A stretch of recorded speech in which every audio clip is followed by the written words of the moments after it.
Chapter 274. The battle came to an end in the evening, and the Turkic army retreated like flowing water. Very soon, smoke rose from the yurts in the distance. Below the city walls were corpses lying in a pool of blood.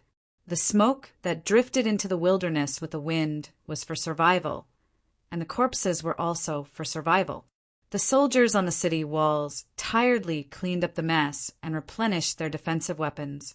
They carried the corpses of their fallen comrades down and helped their injured brothers down to bandage their wounds. It was a busy scene after a battle. Yang Fan said to the Tianai Nu, "Let's go back. General Yizhong is busy receiving the reinforcements. He won't have time to see me. I'll go back and think about the plan. I'll tell him tomorrow." The Tianai Nu gently nodded. As soon as the two of them walked out of the gate tower, a guard hurriedly walked toward them. As soon as the guard saw Yang Fan, he stood still and said, "Guard Yang, the commander of the palace guards, invites you over." Yang Fan turned his head to look at Tin Ano. Tin Ano nodded and said gently, "I will wait for you at the post house." Yang Fan followed the guard and left, all the way to the palace of the commander of the Ming Wei garrison. This was not a very spacious house. An entrance was heavily guarded. Soldiers armed with swords and spears guarded the entrance and patrolled the surroundings. Under the guidance of the guard, Yang Fan stepped through the gate and walked along the straight path paved with square stones into the main hall. Under the screen with a tiger's might, there was a table and 2 chairs. On the right was a fat old man in his 60s. He was wearing a military uniform, but it was impossible to tell his rank. On the left was Lieutenant General Yi Yinbao, who was talking to him. Yang Fan gave his name, and Yi Yinbao introduced. "Yang Fan, this is our Huyuan Roads Commissioner and Chief of Army, General Liu. After General Liu heard about you, he wanted to meet you." When Yang Fan heard this, he couldn't help but be secretly surprised. This fat old man was all smiles and had a kind face. He didn't have the temperament of a veteran at all.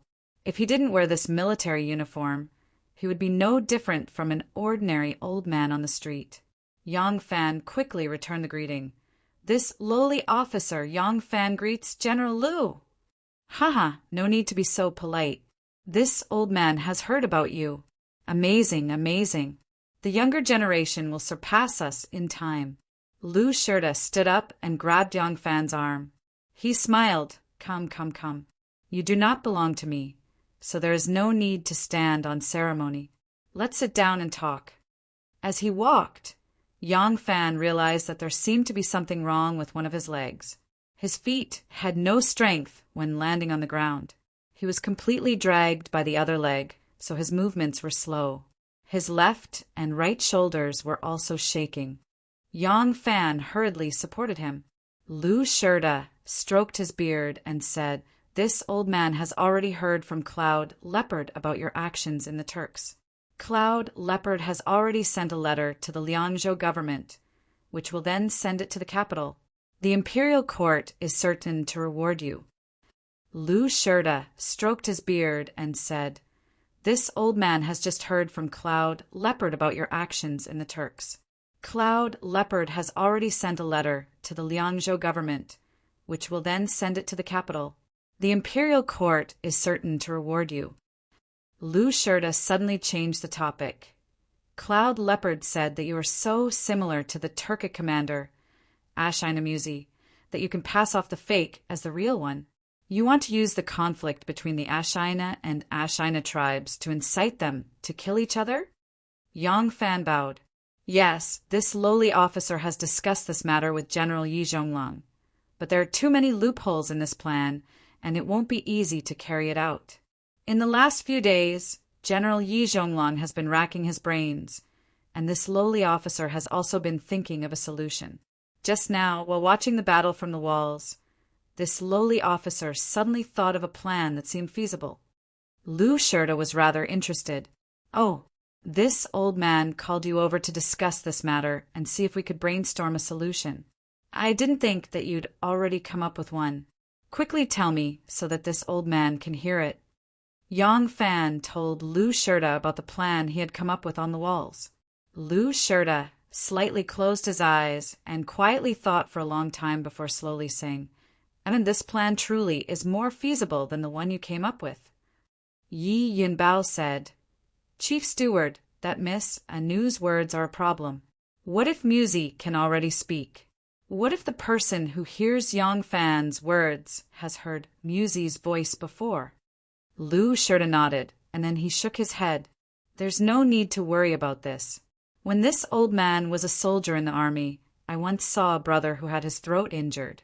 Even if his throat is much better now, it's impossible for his voice to completely recover in such a short period of time.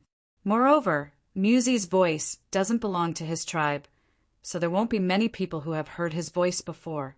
Even if they occasionally hear a few words, it won't be easy for them to distinguish whether it's him or not. Coupled with the resemblance, it's enough to pass off as the real one, so this plan is feasible. This old man thinks that there are two things that we should be worried about. First, after pretending to be Musi, who should we spread this fake news to? This news must be spread to the Ashid tribe, so it must be found out by the Ashid tribe or a vassal tribe of the Ashid tribe to be effective. If we spread this news in Musi's own camp, he will notice something unusual before it reaches the ears of the Ashid tribe. Second, if we let the Ashid tribe know, then who should we let know? Musi is the commander-in-chief of the army, and he has just fought with the Ashid tribe.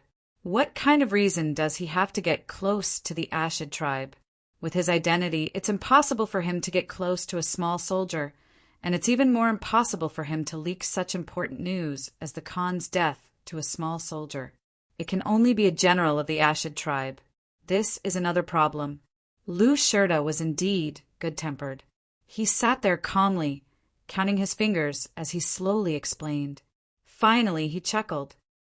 "So, the main problem is, why would Musi secretly get close to the Ashid tribe? Why would he reveal such an important secret to the Ashid tribe? As for the sound, that's a small matter. With Yang Fan's ability to adapt to the situation in Xianchuo, he should be able to deal with it with ease." Lu Shurda's words instantly enlightened Yang Fan and Yi Yunbao.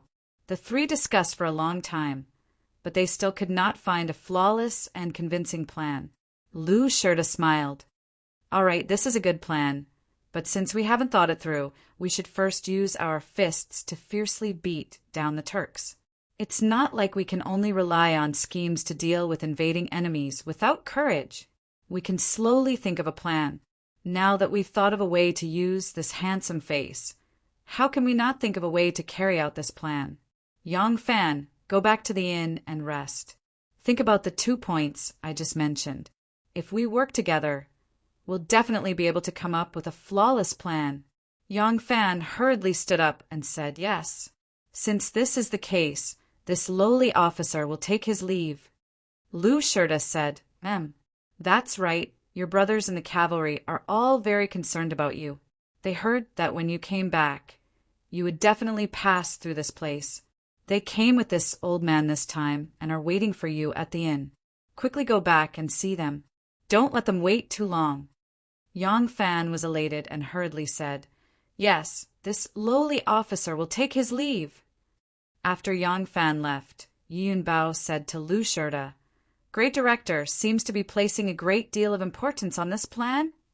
Lu Shurda stood up and slowly walked to the wall. In front of the commander's hall was a painting of a tiger descending a mountain, and on the 2 white walls were maps of mountains and rivers.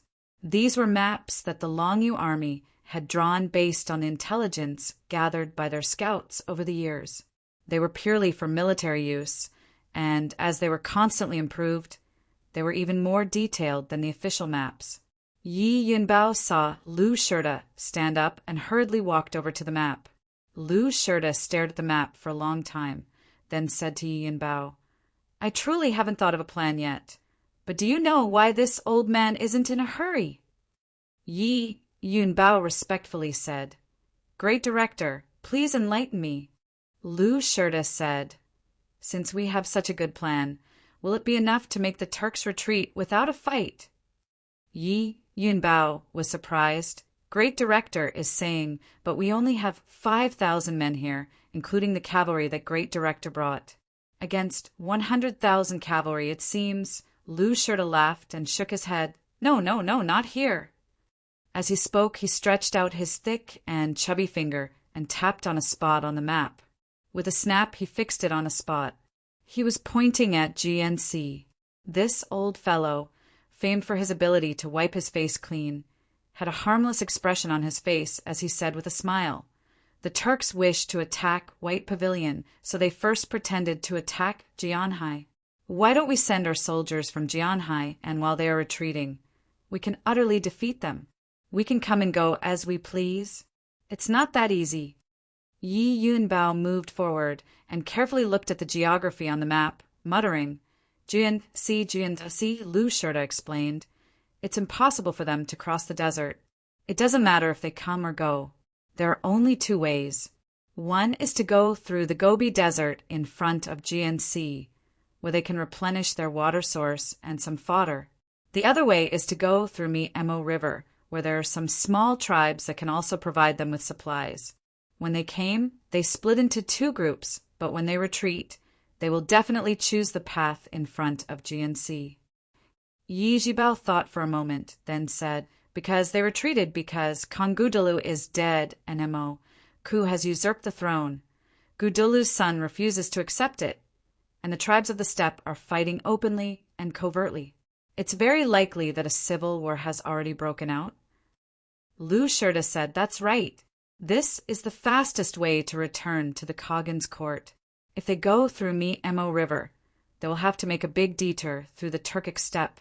Thus, not only will they choose this path, they will also abandon all their excess cattle and sheep, only bringing with them 10 to 20 days' worth of rations, and return as quickly as possible to determine what has happened."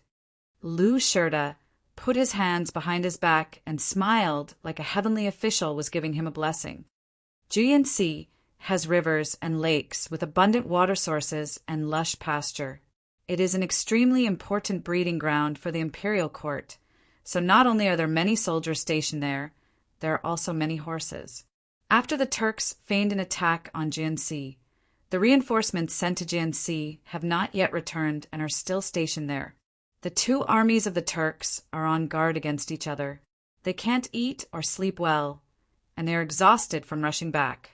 When they reach GNC, if countless cavalry suddenly swarm out from the gorge. Yi Yunbao's blood boiled as he heard this. He punched the map and laughed. "Damn it, I'm not the defending general of GNC. Such a great contribution is truly enviable." Chapter 275. When Yang Fan walked out of the palace commander's residence, he saw a carriage quietly parked at the entrance of the yamen. Yang Fan paid it no mind and was just about to walk in the direction of the inn when a person suddenly appeared beside the carriage and called out, "Erlang!" Yang Fan turned his head and couldn't help but call out in pleasant surprise, "Brother Yan, it's you. Why are you here? Weren't you sent to Liang?" Before he could finish the word "Zhou," Yanjiha had already rushed over and tightly embraced him, laughing heartily. "Erlang is indeed fine. The heavens help the worthy." A friendship that had gone through life and death together was often born from experiences of life and death. The fact that Yang Fan had returned to save people outside Xianzhou City and covered their retreat alone had made this simple-minded man regard Yang Fan as his brother. "I'm also very happy that Erlang is fine." A gentle and refined voice came from the side. Yang Fan turned his head and saw Shin Mu standing to the side, dressed in a plain blue cotton robe and wearing a gratified and happy smile. "Brother Shen," Yang Fan happily called out. Yan Jiha heavily patted his back twice and released him. Yang Fan turned to Shin Mu and then to Yan Jiha, asking, "Why have you come?" Yan Jiha replied, "We went through untold hardships to reach Flying Fox's mouth.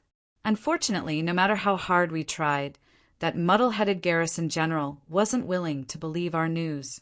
He even suspected that we were Turkic spies and wanted to take us to Liang province to verify our identities.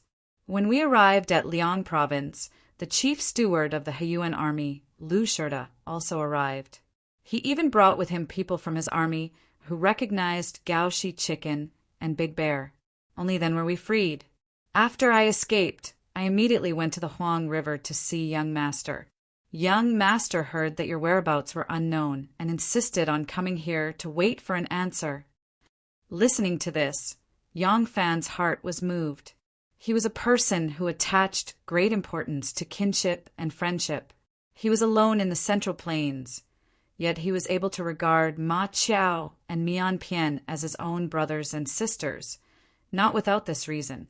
Now that Shen Mu, as the hidden sect matriarch of a prestigious aristocratic family, had personally come to such a dangerous place, it was enough to prove his affection for her. After Shen Mu and Yang Fan parted ways at the oasis, he returned to Huang Shui and coaxed Miss Chi-Chi back to Chang. Shen Mu himself did not leave. The situation in the western region was unpredictable. His foundation was here, so how could he leave? He had to stay here to guard against any mishaps. If the western regions were occupied by the Tu Ju, he wouldn't lose his position as the hidden sect patriarch, but he would lose the ability to fight against the Xian clan and would once again become a hired thug under young Master Jiang. He had poured too much blood, sweat, and tears into the western regions. How could he not attach importance to it? Little Flying Arrow, Zhang Yi, had returned to the Hushi region along his original route. That route was rather far from the Huang Shui, so Shen Mu still did not know of his news. However, Yanjiha had returned with Gaoshi Chicken and Big Bear. After they were sent to Liangzhou, Lu Shirda also happened to arrive. The generals accompanying Lu Shirda confirmed their identities, so they were naturally released. Gaoshi Chicken and Big Bear stayed with Lu Shirda while Yanjiha quickly rode to Huang Shui to report to Shen Mu. After hearing his story, Shen Mu immediately set off for Liangzhou. This was Shen Mu's uniqueness. Why were so many people willing to be used by him? Was it just because he could provide everything one needed, help one achieve one's dreams, and pave the way for one's future? Although Yang Fan was one of his targets and did not have much value, Shen Mu still cared about his life and death. He wanted to know if Yang Fan was dead or alive. Although it was unknown if Yang Fan was dead or alive, as long as he was alive, Baiting should be his only choice. So Shen Mu also came. Huang Shui and Shanzhou were not far apart. When Shen Mu arrived in Liangzhou, Lu Shirda had already decided to personally attack Baiting. Shen Mu simply went to see Lu Shirda. Shen Mu knew Lu Shirda. How could he not be acquainted with the feudal officials of the western regions when he managed the western regions? He was the one who told Lu Shirda about the idea of running inns like the Shanzhou Courier House and the Huang Shui Courier House, so that the two sides could earn quite a bit of money for the garrison. The two sides had long been friends. Lu Shirda did not know Shen Mu's exact identity, but he knew that Shen Mu had many businesses in the northwest and had close relationships with many of the wealthy merchants there. He was a very powerful and mysterious merchant. The great clans and wealthy merchants of the northwest all had considerable hidden influence in the area, and they even had their own private armies. These great clans and wealthy merchants, including the tribal chiefs who had defected to the Tang dynasty and settled in the western regions, were all officials of the western regions with no official status. Not only were they extremely powerful, they even had the power to enforce the law in the areas under their jurisdiction. Whether it was a civil or criminal case, the common people would habitually ask them to preside over justice and have them maintain law and order rather than seek help from the authorities. The government could only restrain these prestigious and powerful local tyrants and not suppress them. Only by doing so would they be able to gain their cooperation and support. Naturally, Lu Shirda treated him with respect. The reason Shen Mu gave Lu Shirda was that he had many businesses in the Baiting area. If the Turks attacked, he would suffer massive losses. Thus, he needed to hurry over and see what was going on. If necessary, he might even provide some assistance to the soldiers.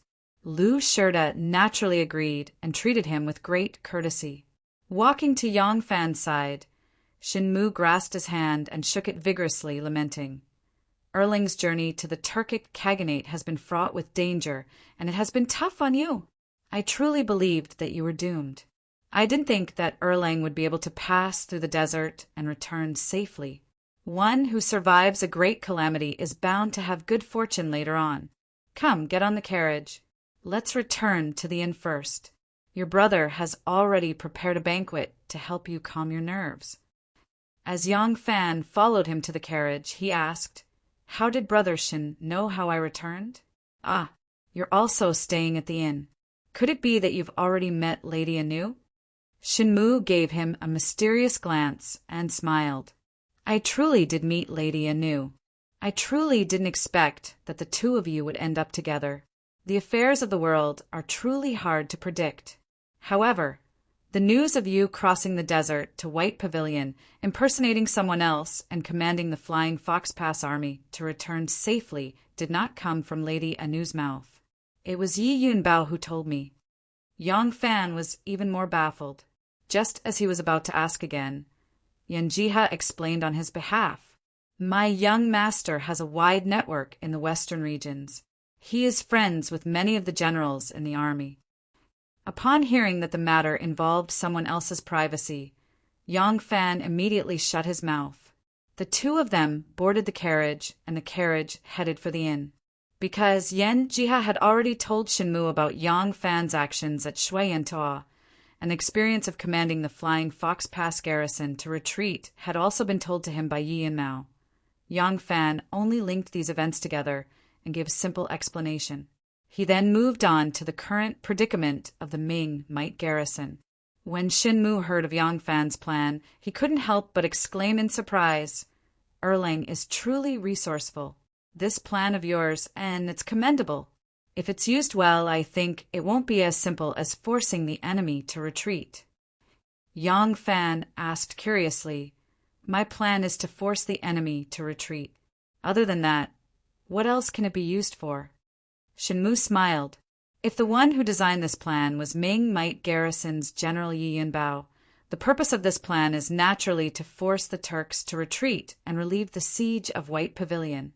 But now that Lu Shurda, who is in charge of the entire Longyo's safety, has arrived, I'm afraid it won't be so simple. Yang Fan's face was full of confusion. "Little brother is slow-witted. Please enlighten me." Shinmu patted his shoulder and laughed. "If you are slow-witted, would there still be smart people in this world? Haha, you can't imagine. It's not about strategy, but about status. With strategy, one must also have the corresponding status. Only then will one stand at the corresponding height to think about things. You thought of this plan because of the danger of the Ming Might garrison. Yi Yanbao is only guarding White Pavilion, so his thoughts naturally lie here. Lu Shurda is the same as me. Our interests lie in the entire Longyu, so when we think about things, we will naturally not limit ourselves to this. Lu Shurda is a famous general of his generation.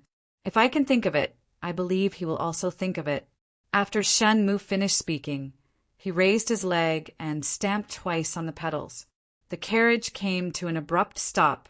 The driver, Yanjiha, turned around and asked, "What orders does young master have?" Shinmu said, "Return. Meet Chief Steward Lu." Yang Fan asked, "Why did Brother Shin return?" Shinmu smiled. "Didn't Lu Shurda say that there are two problems?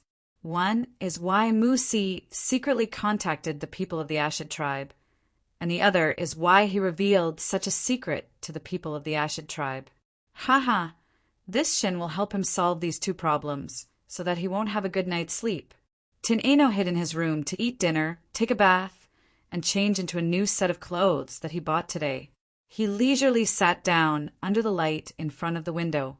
This was a woman's outfit. Although the material was ordinary, the style and color were good. When Tin Eno was outside, he always liked to wear men's clothes. Now, for some reason, he liked to wear women's clothes, so he bought it. It was extremely noisy outside. Lu Shurda had brought another 10,000 soldiers, as well as a large amount of military supplies. They had to enter the warehouse to collect, and they had to leave the warehouse to pay. The warehouse next door was filled with loud noises. In the front hall, Huang Shuchang, Zhang Shidong, Zhang Qi, Tianyan, Wei Tongchuan, and a few others had drunk a little too much. They were laughing loudly and arguing endlessly. Tin Ano had long gone into hiding. Ever since Shanmu found out that she was here, Huang Xuchang and the others knew that she was the woman who crossed the desert with Yang Fan. They all asked her questions one after another, so she found an excuse to hide. Huang Xuchang and the others were simply a bunch of ruffians. What kind of things were they asking? How was she supposed to answer those questions? Was she supposed to tell them that it was very, very cold in the desert, that when she went to relieve herself, her buttocks were almost frozen into two pieces? Was she supposed to tell them that, in order to keep out the cold, she hugged Yang Fan to sleep for the entire night? If these people were loathsome, then Shinmu was terrifying. This guy who always had a cheeky smile on his face had a very powerful pair of eyes. He had only exchanged a few words with her, and there was a look of understanding in his eyes. Tin Ano was very afraid of that kind of gaze. That kind of gaze seemed to see through her, into her heart, and discover all of her secrets. Yang Fan was still the best. It was enough for a man to be as smart as Erling. A crafty man like Shinmu always gave people a feeling that he was unreliable. Tin Ano held her chin and thought sweetly. She thought about the past, the present, and the future. Gradually, she was immersed in her own thoughts and did not notice that the sky was gradually getting dark. The lights in the corridor were already lit, and among the laughter in the front hall, Yang Fan's voice could be heard. Chapter 276. It's so rare for us brothers to reunite. So how could we disperse after drinking so little? What a disappointment. No, I can't drink anymore. I'm really drunk. Which room are you staying in? Tin Ano sat in front of the table, resting her chin on her hand as she thought for a long time. She suddenly realized that it was already dark, but Yang Fan had still not returned. She couldn't help but grow anxious, so she lit a lamp and decided to go outside to take a look. Just as she reached the door, she heard Yang Fan's voice coming from the courtyard. His voice was somewhat indistinct, as if he was drunk. Tin Ano hurriedly pulled back her hand and listened. After Yang Fan and Shan Mu returned to the Palace Minister General's office, they met with Lu Shurta. Shin Mu explained his plan and was able to filling in the gaps in the plan. The entire operation was flawless, and Lu Shurta was overjoyed. He immediately ordered for a banquet to be held in honor of the two. The Turkic army was right outside the city, and when they were looking out from the walls, they had noticed some strange activity in the Turkic camp. Presumably, they would attack the city tonight, so they had already reported this news to the Palace Minister General's office. Lu Shurta naturally did not dare to drink too much, only offering 3 cups of wine and water. As the commanding general, Yi and Bao did not even dare to drink a cup, only drinking water in place of wine. Among the 4 of them, no matter from which aspect, Yang Fan was the youngest. How could he still pretend to be reserved? He had drunk a little too much wine. After returning to the station, Shin Mu returned to his room to rest. Yang Fan had originally planned to discuss the plan with Tin Ano, but when he entered the reception hall, he saw a group of brothers from the 100 Cavalry drinking to their heart's content. These people were soldiers, and although they were not responsible for defending the city, they knew that this was not the time to drink too much, so they had restrained themselves at the start. But once one was stained with alcohol, one could no longer control it. Moreover, they had put aside their worries and were extremely happy. They had been recuperating at the Huang Shui, waiting for Yang Fan's news. From autumn to winter, from yellow leaves falling to the ground to heavy snow, they still hadn't seen Yang Fan return. They were almost certain that Yang Fan had died. However, they were not satisfied with the fact that Yang Fan's body was nowhere to be found, so they rushed to Shanzhou to urge the Heiyuan army to search for him. From time to time, they would go to the Yamen to ask for information, as if they were determined to rely on the Heiyuan army. This gave Meng Digang, who was in charge of this matter, a headache. Gao, Shi Chicken, and Big Bear brought news of Yang Fan. Meng Digang felt like he had received a treasure. He hurriedly sent this news to these masters from the capital. As a result, Huang Xuchang and the others followed him to Mingwei garrison. Only when they arrived did they learn that Yang Fan had safely returned. With their worries at ease, they were naturally particularly happy. Before Yang Fan had returned, they had been drinking one cup after another and had gotten a little drunk. Now that the main character, Yang Fan, had returned, they were even more in high spirits. They drank as they talked, and many toasts were made. Yang Fan wanted to drink after surviving a calamity. He wanted to drink after making a great contribution. He wanted to drink after being promoted. He wanted to drink after being thanked by the crowd. And he wanted to drink after listening to him recount his strange and thrilling experiences in the Turkic Khaganate. How could Yang Fan resist? By the time he insisted on drinking, he was already dead drunk. The ones supporting Yang Fan were Zhang Shitong and Tian Yan. The two of them had drunk no less than Yang Fan. The three of them had their arms around each other's shoulders as they staggered into the courtyard. Zhang Shitong looked around and asked, "Erlang, which room are you staying in?" Yang Fan pointed at his room and then drifted over to Tin Ano's room. He mumbled, "You guys go back and drink. I look for Miss Anu. I still have something to discuss."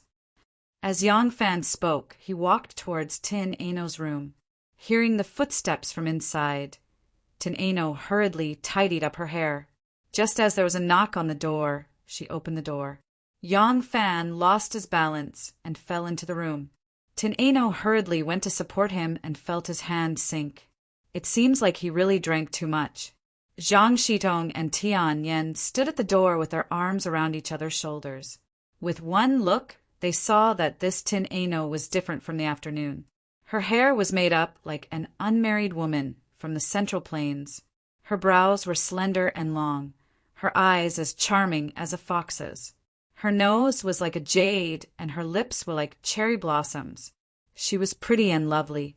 She probably dressed herself up for the night. The two of them were dazed by her beauty, but soon after they giggled and said, "Miss Anu, Erlang is a little drunk. We'll leave him to you. Ha ha ha." Finishing their conversation, the two of them staggered away with their arms around each other's shoulders. Their giggles carried a hint of ambiguity. Tin Ano's face was slightly hot.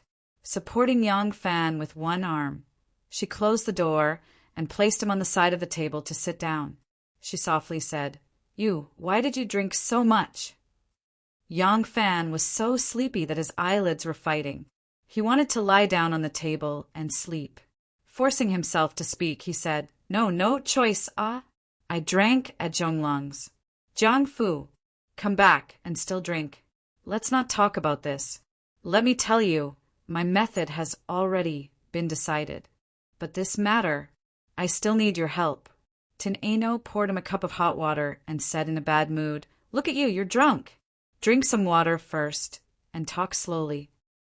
Yang Fan picked up the cup and gulped it down. Tin Ano let out a soft "yeah" and said in annoyance, "It's still hot." At this time, Yang Fan really couldn't feel how hot the water was. After drinking, he put down the cup, wiped his mouth, and began to explain to her. Although his voice was muffled, Tin Ano could understand. Listening to Yang Fan's words, she raised her eyebrows and said sweetly, "I thought it was something serious. You're so drunk and you still want to tell me. What's so difficult about it? I'll help you." Anu. Although Yang Fan was drunk, his heart was sober. He knew that Tin Ano was willing to take the risk and help him. It was all because of him.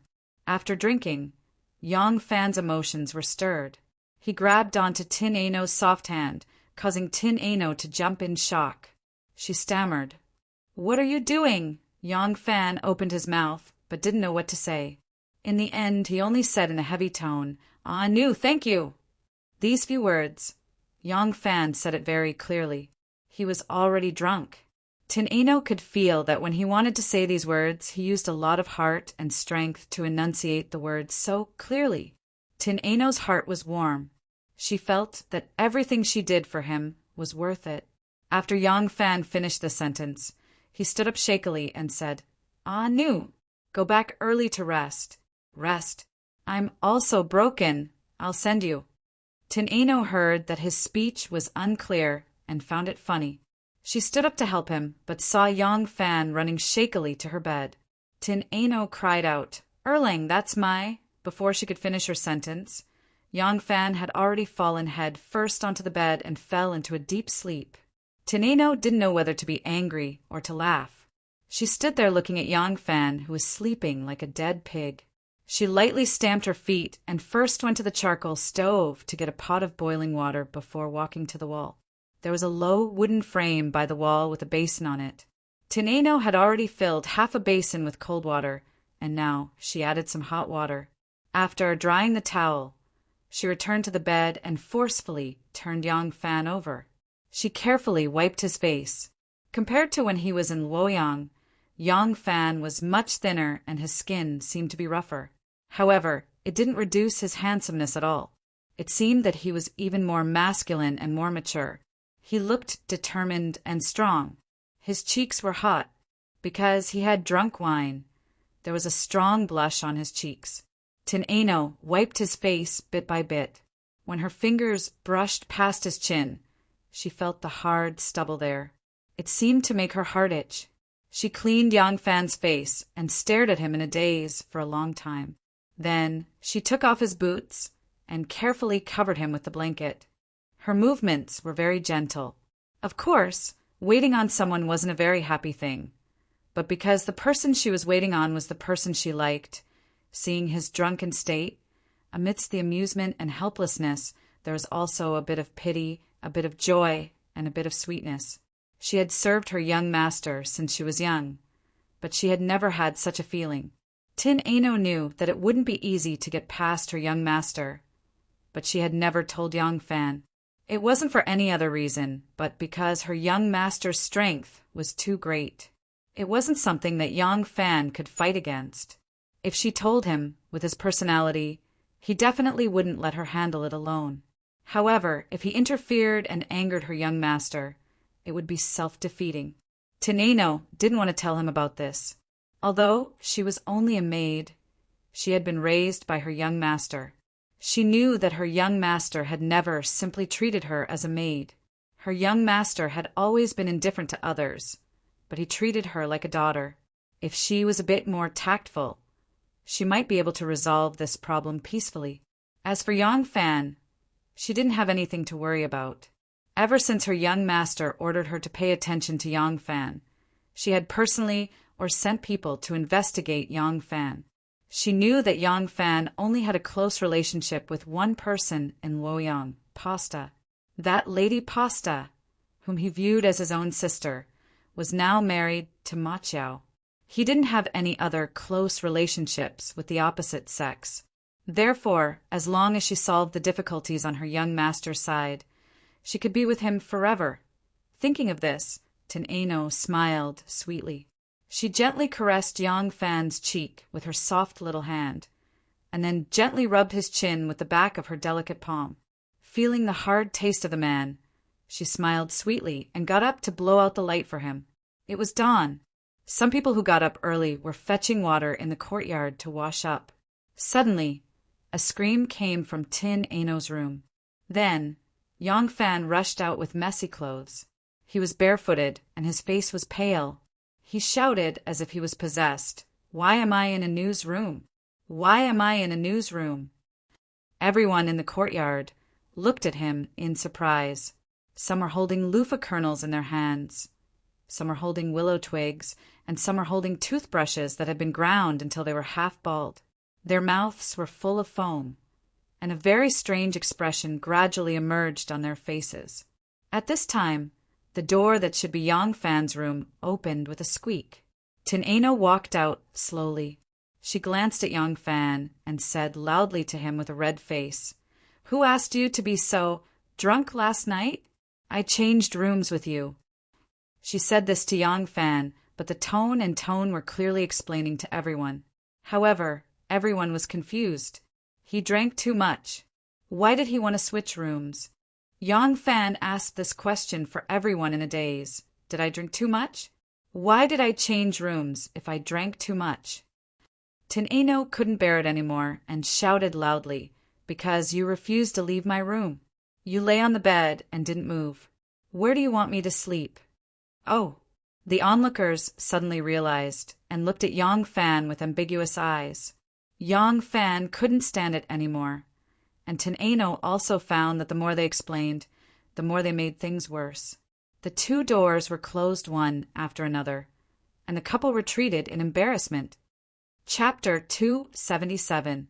Under Mu Si's command, the Turks attacked Mingwei garrison for an entire night. Their battle cries echoed throughout the night and could be heard clearly even from deep within the city. At daybreak, the Turks retreated and both sides rested for a short while. Smoke rose once more, and many people were no longer able to enjoy their breakfast for the day. Some parts of the city wall were damaged, and a few of the crenellations on the wall were almost flattened by stones. The soldiers were pouring water over them again and again, and a layer of water and grass was spread over them. Soon a thick ice wall was built. Unless it was hit by a large stone weighing hundreds of kilograms, it would be impossible to destroy it.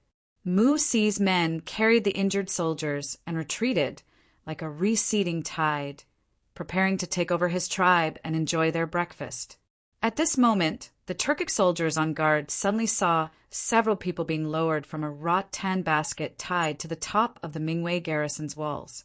The Turkic soldiers immediately reported this news, and soon a Heelan military officer came out to welcome them. At the same time, a similar scene was playing out in Wuhan garrison. There were 7 people coming down from the city walls. There were flag bearers, trumpeters, messengers, interpreters, and guards. When they came down from the city walls, they waved a white flag. In the laws of war, a white flag was not a sign of surrender, but a temporary ceasefire. The flag bearer waved the white flag and walked in front, followed by a few people. On the opposite side, the Heelan led a dozen armed warriors to welcome them. The man, who was obviously the emissary, was wearing a round-collared robe and a scarf on his head. He had a mustache and was smiling like a merchant. As soon as he saw Heelan walking over, he immediately stopped and cupped his hands in salute. A thin interpreter with a mustache said, "Our great Zhou's Zhonglong general has sent an emissary here to discuss important matters with Mu Un's Great Yi Protector and Mu Si's Great Yi Protector. Please introduce them." The Heelan official was dressed in leather armor and had a large saber hanging from his waist. His face was dark red and his eyes were sharp, exuding a valiant aura. He coldly looked at the sleek merchant emissary, then looked at the frail translator, curled his lips in disdain, and said, "Follow me." Heelan led them into the main camp. Just as they were about to reach the central camp, the squires lined up on both sides of the central camp suddenly drew their sabers at the same time. Chong, chong, chong. A series of ear-piercing noises were heard as the long sabers formed a saber formation. The round, merchant-dressed emissary waved at them with a smile and calmly walked into the saber array. The Heelan official turned around and saw his calm demeanor. He was secretly impressed. Looking at his slick demeanor, he didn't expect him to have some guts. Mu Si was also in the big tent. He had just returned from commanding the siege for a whole night.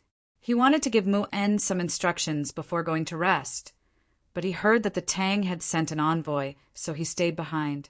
"Tang emissaries, sign up." Heelan entered the tent to report and came out after a while. He stood at the side of the tent and shouted loudly. His eyes were filled with disdain and arrogance.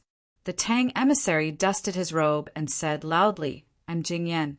I've been sent by General Mingwei to seek an audience with Mu Un's Protector Yi and Special Attendant Mu Si." As he spoke, he strode into the tent. The only person accompanying him was the skinny translator. The rest of the people were left outside the tent, apart from the flags and bugle horns. All the weapons they carried were taken away. As it was morning, the leaders of the tribes had just woken up and had not reported to Muan. At this moment, there were only Mu En, Mu Si, his son-in-law, and some guards in the tent. Mu Si was tall and slender. He was wearing a wolf-skin robe with a high collar and long sleeves, which made him look even more ferocious. Although Mu-En was an old man in his 50s, he stood as straight as a spear. He wore riding boots and tightened his belt, which made him look burly and valiant. He didn't look old at all. "What does Yi Yunbao want to say to me by sending you here?" Mu-En spoke in Turkic language. The frail translator repeated it to Jing Yan in Chinese. Jing Yan smiled and bowed to him, saying, "This must be Mu-En's protector Yi. Ha ha ha. I'm a merchant from Longyu, not a government official. This time, the Turks have invaded our territory, and the two countries are locked in a fierce battle. We merchants of the western regions are very uneasy, so we persuaded General Yi Zhonglong to send someone to request an audience with Great Yi, Protector General. Our two sides can discuss this matter and decide that it is best not to fight this battle if possible." Mu-En listened to the frail translator's translation and frowned. "You're not government officials? Then what do you want to talk about?" Jing Yan said with a smile, "Everyone here is a hero of the grassland. You live in yurts, drink horse milk, live by water and grass, shoot eagles under the blue sky and white clouds, herd sheep and sing. Longyu is not a good place for you to live. Why must both sides fight each other and kill so many people? I was elected by the merchants of the western region to represent them to negotiate peace with Great Yi Yunbao. As long as you agree to withdraw your troops, we are willing to offer some money and women to make up for your losses. Isn't it good for everyone to live in harmony?" Mu-En was furious when he heard the translator's reply. "Presumptuous! Are you guys toying with this, old man? I've mobilized 100,000 troops to conquer the city and conquer the land. He's just a Ming-Wei garrison general. How dare he send a small merchant like you to try to bribe us with some money and ask us to withdraw? What a joke!" Jing Yan quickly said, "Great Yi Yunbao, please don't be angry. You've misunderstood. That General Yi Yunbao is just a Ming-Wei garrison general. How would he dare to negotiate peace with you on behalf of the imperial court? According to General Yi Yunbao, he wants to live and die with the city." Mu-En sneered. "Is this considered a threat? All right, since he has such intentions, let's have a contest." Jing Yan hurriedly said, "Great Yi Protector, the garrison of Mingwei is indeed not a lot, but now another 20,000 troops and horses have been transferred from Liangzhou. Relying on the danger to defend, it will not be easy for you to attack, right? Moreover, not only is the Liangzhou garrison general recruiting troops, the imperial court has already sent reinforcements, and they're on the way. What was the point of two armies fighting to the death? Isn't it for benefits? Hee, I might have been too direct with my words, but I'm a merchant. Merchants only care about profits, and they only care about profits. Although this is a war between two countries, it's still a struggle for profits. You're no different from us merchants." Jing Yan talked incessantly while the interpreter translated every sentence. Hearing this, Mu Si couldn't help but feel a little moved. To be honest, the pasture in Hushilongyu was not as plentiful as the Turkic grasslands. They attacked Hushilongyu for wealth, but their long-term goal was to use it as a stepping stone to covet the colorful world of the Central Plains. Now that Gugulu was gravely ill, it was impossible for them to take the Central Plains at this time. With the current strength of the Tang Empire, they could not do this. Therefore, the purpose of this expedition was to win and plunder. They had attacked Longyu in the past, but did not manage to gain a foothold. In fact, the main purpose of these grassland tribes was to seek wealth most of the time. Unless the Central Plains weakened and there was a possibility of occupying it, they would not have the determination to start a war with the purpose of occupying it. Thinking of this, Mu Si coughed and gave Mu-En a look. Mu-En saw his expression and softened his tone. He asked Jing Yan, "How much compensation are you willing to pay to make up for the losses of this Great Yi Protector General?" Jing Yan was overjoyed and quickly said a number. It was about the amount of gold, silver, iron, silk, porcelain, cattle, sheep, and cloth. If this number was used on a family or even a tribe, it would be extremely shocking. But for the Turkic army of 100,000, there was not much left for everyone. Mu-En was enraged and shouted, "Preposterous! Are you trying to appease this great Yi Protector General? There is no sincerity at all.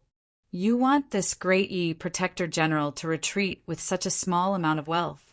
Jing Yan's face was full of bitterness.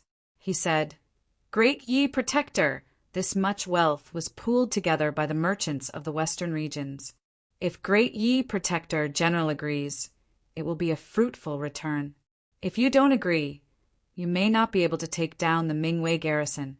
If you can't take it down, won't you get nothing? Hee. I heard that Kongalu is seriously ill. At this time, your country will not have the heart to prolong the war. If we continue to fight, there is no benefit for both sides. Instead of fighting to the point where both sides are injured, why not take a step back? Quit while you're ahead and stop here. Is Special Agent Musi here? Why not discuss this with Special Agent Musi? I am Musi." Musi took a step forward, and his ghostly, hoarse voice startled Jing Yan and the translator. Seeing this, Musi felt a sense of bitterness and irritation in his heart, but he had to endure the voice that even he himself could not endure. He continued to express his opinion. "If you want us to retreat, that's fine, but you have to show enough sincerity. If you pay 4 times the amount you mentioned just now, we will retreat immediately. Otherwise, when the city is breached and the army enters, you will have nothing." When Jing Yan heard this, he immediately poured out his grievances. Mu Si sneered and interrupted him. "Forget it. You merchants are the most cunning.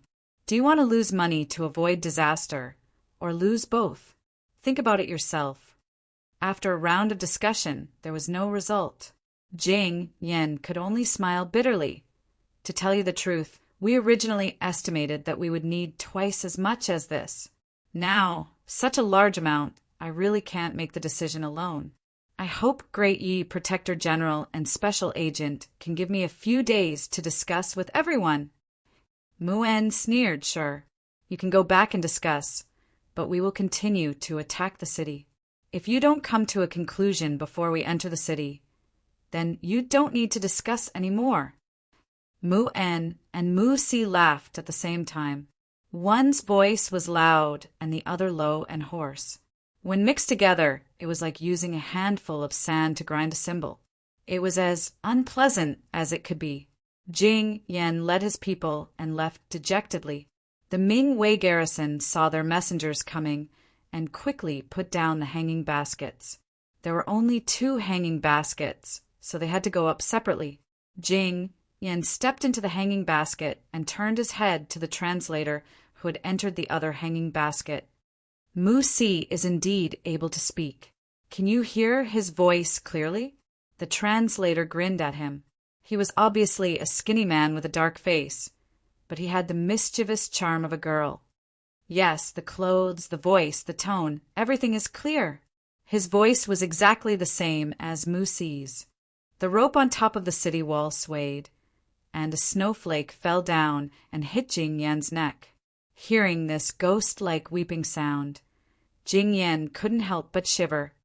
Chapter 278. After another day of fierce fighting, Lu Bugu returned to his tent, took off his heavy leather armor, and threw it on the edge of the bed. He sat down on the blanket and let out a long sigh. His personal guard brought in food, a plate of steaming hot chunks of mutton, still dripping with blood, and dried vegetables stewed with blood sausage. There was also a stack of biscuits and a pot of steamed horse milk wine.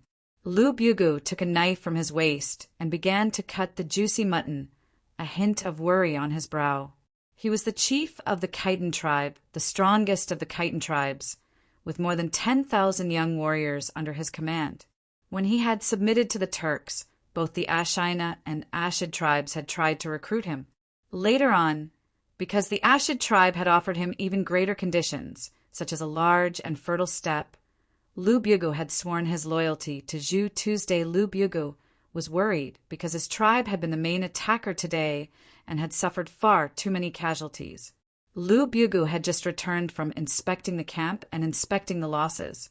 The heavy casualties made him very uneasy, so he decided to report the losses to Zhu Tu tomorrow morning and request that his tribe be used as a supporting force. Zhu Tu had always been generous to him, so he was confident that Zhu Tu would agree to his request. At the same time, on the rocky mountain between the Ashina and Ashina tribes, several thick ropes were noiselessly hanging down. Several figures climbed the ropes and slid down the steep rock face, which was as smooth as a mirror covered with ice. By himself, Lu Bugu ate a large plate of mutton and a pouch of horse milk wine. Somewhat tipsy, he lay down on the couch. He had just pulled the wool blanket over his body when his personal guard lifted the curtain and walked in. In a low voice, he said, "Lu Bugu, Lu Bugu." Although Lu Bugu was the chief, his tribe did not have a strict hierarchy, so his subordinates were used to calling him by his name. Lu Bugu had just begun to feel sleepy, but when he heard the call, he immediately sat up and habitually reached for his saber, shouting, "What is it?" The personal guard whispered, "Special Agent Musi has arrived and wants to see you." Lu Bugu woke up and composed himself. Flabbergasted, he asked, "Musi, where is he?" The personal guard said, "Just outside the camp." He said, "He has a secret matter to discuss with you. Do you want to see him?" Lu Bugu thought, "Musi wants to see me?" In the past, there was no harm in meeting him, but now Ashina and Ashid are like enemies. If I meet him and Zhu Tu finds out, he will definitely think that I am betraying the Ashid tribe. It is better not to meet him. Lu Bugu rolled his eyes for a while, then waved his hand and said no. If he has anything to say, he can come to Protector Zhu Tui's tent tomorrow to discuss it. The guard said in a low voice, "Musi said that this matter concerns the future of our tribe, so she wants you to meet her." Lu Bugu pondered for a moment, then ordered, "Call him in. I want to see what kind of tricks he has up his sleeve." The bodyguard replied. He refused to enter the camp. There are Zhu Tui's men patrolling the perimeter from time to time. He was worried that it would not be easy to get out after coming in. He said that you can come and go as you please, so he wanted to invite you to meet him outside the camp. What is this kid trying to do? Lu Bugu muttered to himself as he raised his saber and ordered the bodyguard, "Call a few people and follow me outside." Since they were right next to his camp, Lu Bugu was not worried that Musi would plot something, not to mention that he had no enmity with Musi. When Lu Bugu walked out of the camp, the top of the city wall was brightly lit with torches. The tribe responsible for the night battle was attacking the city. Although Lu Bugu's tribe was stationed at the back, the battle cries could still be heard clearly. Lu Bugu left the camp area with more than 10 bodyguards. After walking for more than 1 li, he saw 4 people standing at the foot of a mound in front of them. As soon as they saw them, one of them quickly walked over to greet them. Lu Bugu stopped in his tracks, and the person walked in front of him.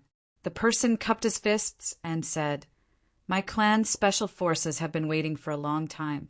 Great leader Lu Bugu, please." Lu Bugu turned his head to look. The mound was constantly rising and falling, some high and some low. From here, he could no longer see the situation at the camp.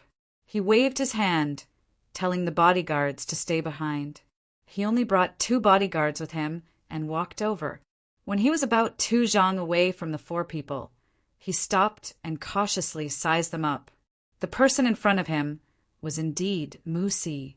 Today's moon was very round. It was probably just after the Shanyuan festival. The bright moonlight shone on the earth, and the light from the snow increased its brightness. He could clearly see the person's appearance. Sure enough, it was Musi. On each side of Musi stood a saber-wielding warrior. They seemed to want to stop him from approaching, but seeing that he had already stood still, the 2 of them retreated. Behind Musi stood another person. His figure was slightly thinner, and his back was facing them. From time to time, he would look left and right, appearing to be very cautious. Lu Bugu stood still and cautiously asked Special Agent Musi, Why have you called me out in the middle of the night?" Yang Fan, who was disguised as Mu Si, smiled at him. His hoarse and rough voice rang out, "Lu Bugu, I have come on my father's orders." Lu Bugu involuntarily cried out, "Lord Moshe's orders? Could it be that he is here?" His voice paused, and Lu Bugu looked at Yang Fan, his expression becoming even more cautious. "You are saying that before we set off, Lord Moshe told you that he wanted to meet with me?" "That's right." The guard behind Yang Fan looked around. His figure flickered, and his finger lightly tapped on Yang Fan's buttocks. He opened his mouth and said, "Before we set off, my father told Mu Si that the time was not right and that he could not invite you for a discussion. Today I received a message from my father on horseback, which is why I invited you out." As soon as his finger touched Yang Fan's buttocks, Yang Fan's mouth immediately opened and closed. Only the two guards on his left and right knew that, from beginning to end, he had not made a single sound. But because Mu Si's throat was injured, he had to expend a great deal of energy to speak. The movements of his face were rather strange, and his voice was low, unpleasant, and erratic. Thus, when the guard behind Yang Fan spoke for him, Lu Bugu was able to see nothing wrong with Yang Fan's expression or the shape of his mouth. "Lu Bugu, when you submitted to the Turks, my father regarded you with great importance, and he completely agreed to any request you made. But at the time, my uncle was the one making the decisions, and if he didn't agree, my father couldn't do anything. In the end, you defected to Zhu, which my father deeply regretted. Of course, there's nothing wrong with your choice. Our conditions weren't as good as theirs, so you naturally had to consider your own tribe. But it's different now, haha. So I hope that you can reconsider and make a choice between Ashina and Ashina." Lu Buga's expression flickered. What he was concerned about was that it's different now. What was different now? Lu Bugu nervously asked Special Attendant Mu Si, "What do you mean by it's different now?" Yang Fan calmed down and looked at him, a mysterious smile on his face. In truth, the one speaking was Tineno, and Tineno had to respond to the question. Before she could think of what to say, Yang Fan couldn't open his mouth, so he could only put on a mysterious expression and let the other figure it out for himself. Alas, Lu Bugu wasn't a very smart person. He couldn't guess what Yang Fan wanted to say based on that Mona Lisa smile. Seeing that Yang Fan had stopped speaking, Lu Bugu impatiently wanted to ask again. Tineno pretended to look left and right, and with a slight twist of his body, his finger quickly tapped Yang Fan's buttocks. Yang Fan immediately opened his mouth. The meeting between the two groups on the sand dune only lasted for a little over an hour before both sides separated and went their separate ways. Lu Bugu walked with a heavy heart. From time to time, he would stop to look the backs of Mu Si and the others. When he was about to reach his own camp, he turned around and could no longer see Mu Si and the others. In the distance, several dozen riders on horseback were rushing over with torches in their hands. They were the sentries sent by Zhu to patrol the night. They raised their torches high, and when they saw that it was Lu Bugu standing there, they greeted him and loudly asked, "Lord Lu Bugu, why haven't you rested yet?" Lu Bugu casually replied, "Oh, too many of my brothers died today. I couldn't sleep, so I came out for a walk." The patrolling riders comforted him a little, then urged their horses to continue forward, circling the entire camp. Lu Bugu gazed at the receding figures of those people and ordered in a deep voice, "Call Shining, Wudagai, Sabuin, and Delagu to my tent. I have something to discuss with them. Hurry!" Yang Fan's group of 4 pretended to walk back, but because they were worried that Lu Bugu would discover that they weren't walking in the direction of the Mun Kingdom's main camp, they could only brace themselves and continue forward. When they could no longer see Lu Bugu and the others, the 4 of them immediately stopped, lowered their bodies, and stealthily sneaked toward the rocky mountain. This place was already very close to the Mun Kingdom's main camp, so they had to be extra careful to avoid being seen. The 4 of them quietly snuck to the foot of the rocky mountain. The 4 ropes that they used to descend had already been retracted. Yang Fan took out a crossbow that they had brought with them when they came here and shot an arrow that had been marked long ago. At such a height, only an arrow could shoot up without a sound. After the guards on the wall received the arrow's verification, they were speechless. The 4 ropes slid down the smooth, icy rock wall like snakes. The 4 of them gestured to each other and climbed up the ropes. The rock wall was steep to begin with, and after the Turks' invasion, the Tang army splashed water on it, so the rock wall was slippery with a layer of ice. Their feet were almost unable to exert any strength. If they only relied on their hands, even with their skills, Yang Fan and Teneno would have to expend a lot of energy. At this moment, there were soldiers pulling them up from above. The 4 of them also used their hands and feet to climb up. On their left and right, 2 arrows' distance away were the 2 mountain passes of Mingwei and Wuan. There was still a fierce battle going on in front of the mountain passes. Fire arrows, meteors, boulders smashing into logs, and the sounds of fighting never stopped. There was a full moon in the sky, quietly shining on the earth, shining on the hustle and bustle there, and also shining on the tranquility here. In between the stillness and movement, the atmosphere was strange. Suddenly, Teneno's foot missed a step, and she gave a light cry. Her entire body stuck close to the slippery ice surface and swayed towards Yang Fan. When Yang Fan saw this, he was afraid that she would fall off the rope. He quickly used both his feet to catch a piece of protruding ice surface, and with one hand holding onto the rope, he stretched out the other hand to support her and help her to stabilize her body. Yang Fan's support was right on her manhood, even though there was a layer of leather robe between them. But the wonderful feeling of fullness, firmness, and softness was instantly transmitted to his heart through his palm. Probably because he had completed his mission and was about to return safely, he was in a particularly relaxed and excited mood. Yang Fan could not help but use his arms to exert strength and climbed up to the same height as Teneno. He moved closer to her ear and said with a light laugh, "Not bad, very soft." As soon as these words came out of his mouth, he was filled with regret. Damn it! Why can't this mouth control the door again? Unexpectedly, when Teneno heard his words, she was not as shy as before. Instead, she glanced at him with a smile, yet not a smile, and said, "You are not bad too, very firm." Chapter 279. In front of Mingwei and Wuan, the 2 cities were filled with soldiers. Cries of killing filled the air. Flames soared and black smoke filled the air. Boulders and aragonite stones filled the air, and arrows flew back and forth. The Turks attacking the pass not only used boulders and arrows, but also dried cow and horse dung mixed with poisons such as croton and arsenic. After igniting them, they threw them onto the city walls, causing the poisonous smoke to suffocate the eyes and noses of the soldiers. The Tang army guarding the city poured rolling logs, stones, golden liquid, and boiling water down as if they were free. The huge ballistae and catapults also continued to throw heavy objects out of the city. Every time a huge stone fell on the ground, a few unlucky Turks would be smashed into meat paste. War was always cruel, and besieging a city was even more so. The defending side had the geographical advantage over the attacking side.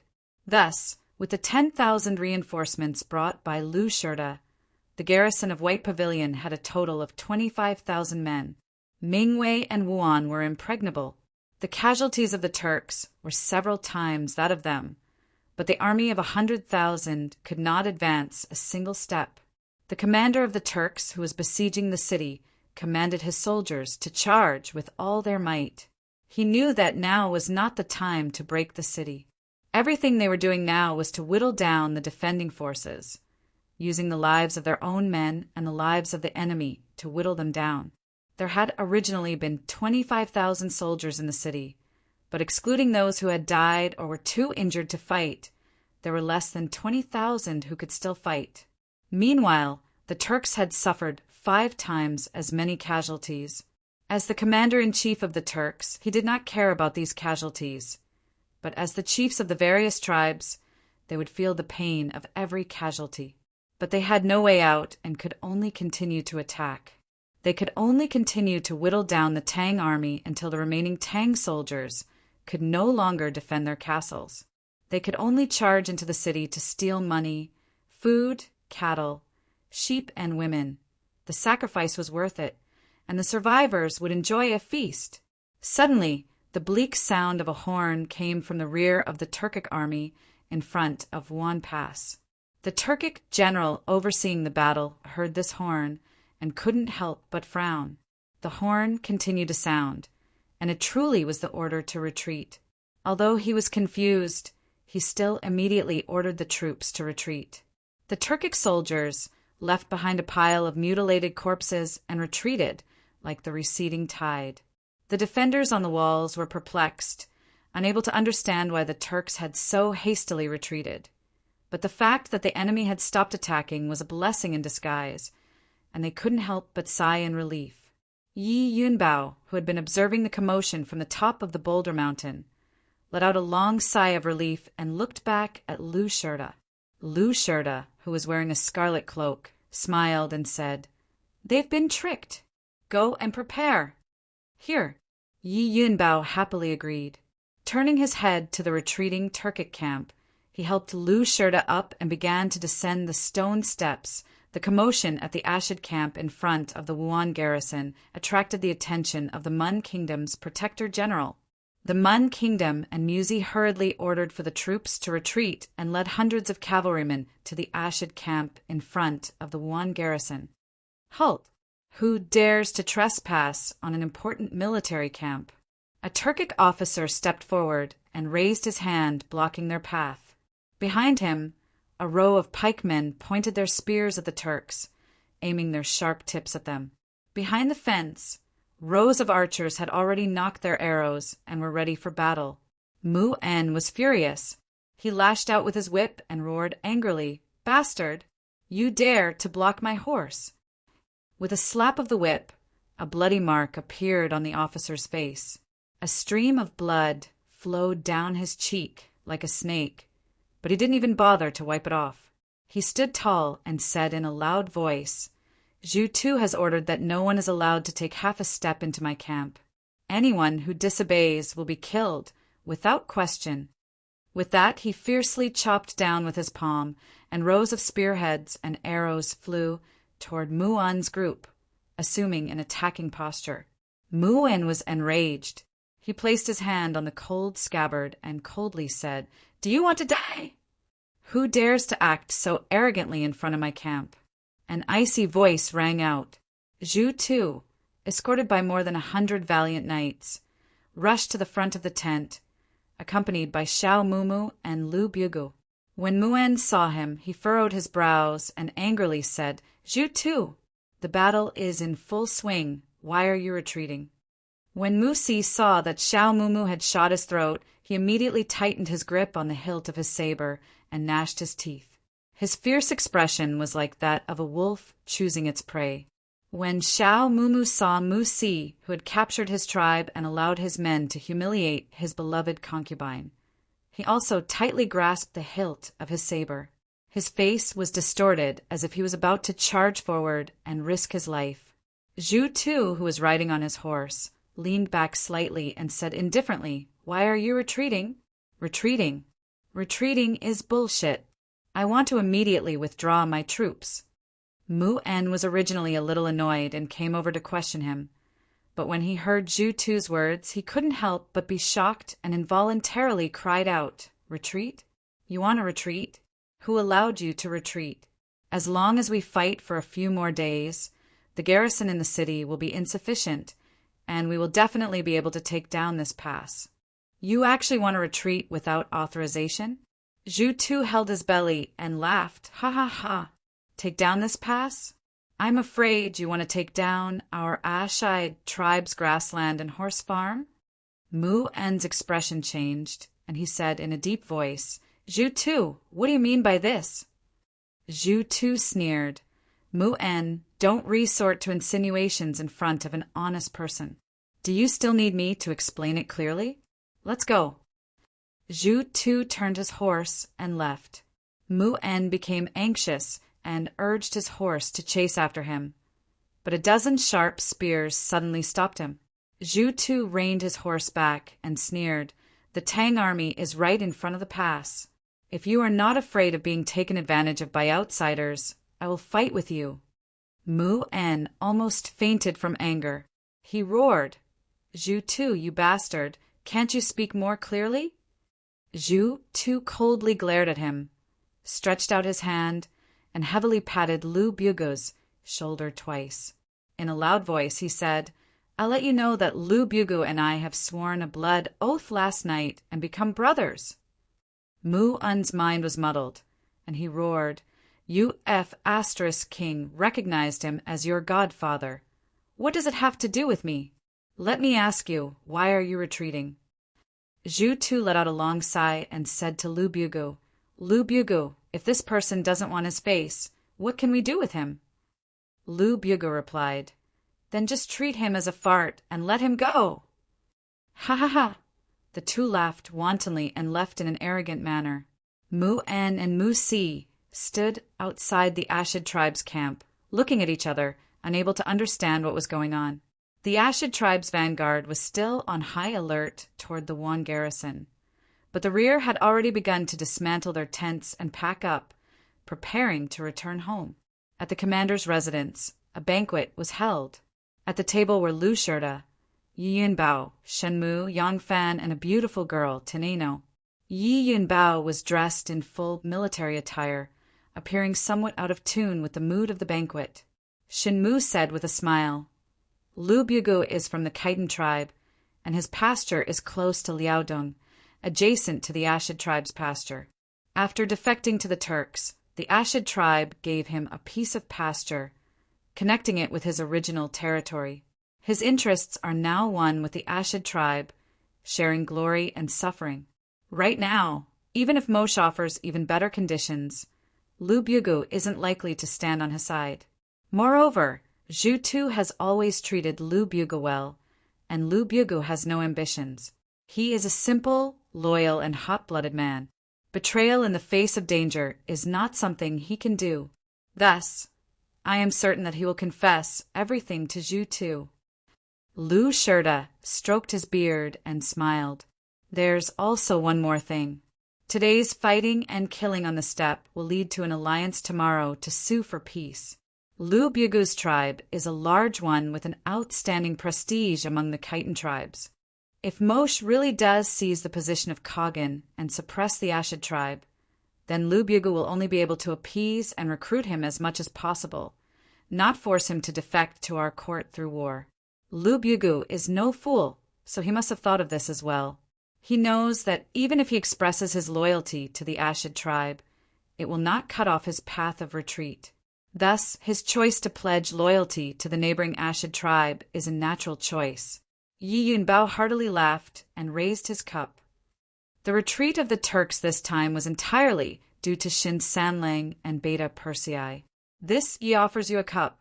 Shinmu raised his cup and said with a smile, "Miss Anu has put in a lot of effort.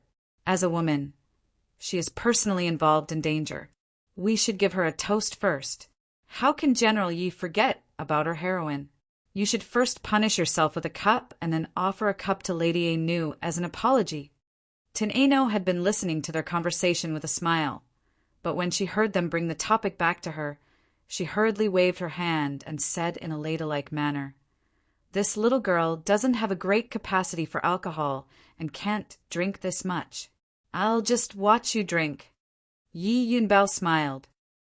That's right. It was my negligence. However, the retreat of the Turks is imminent, and I still have to personally lead the troops to pursue them. I really don't dare to drink too much. Right now, I can only offer you a cup of wine. You will offer this cup of wine to the three of you. I'll lead the troops to kill the enemy now. Please. Shenmu, Yangfan, and Teneno all raised their cups and offered him a cup of wine.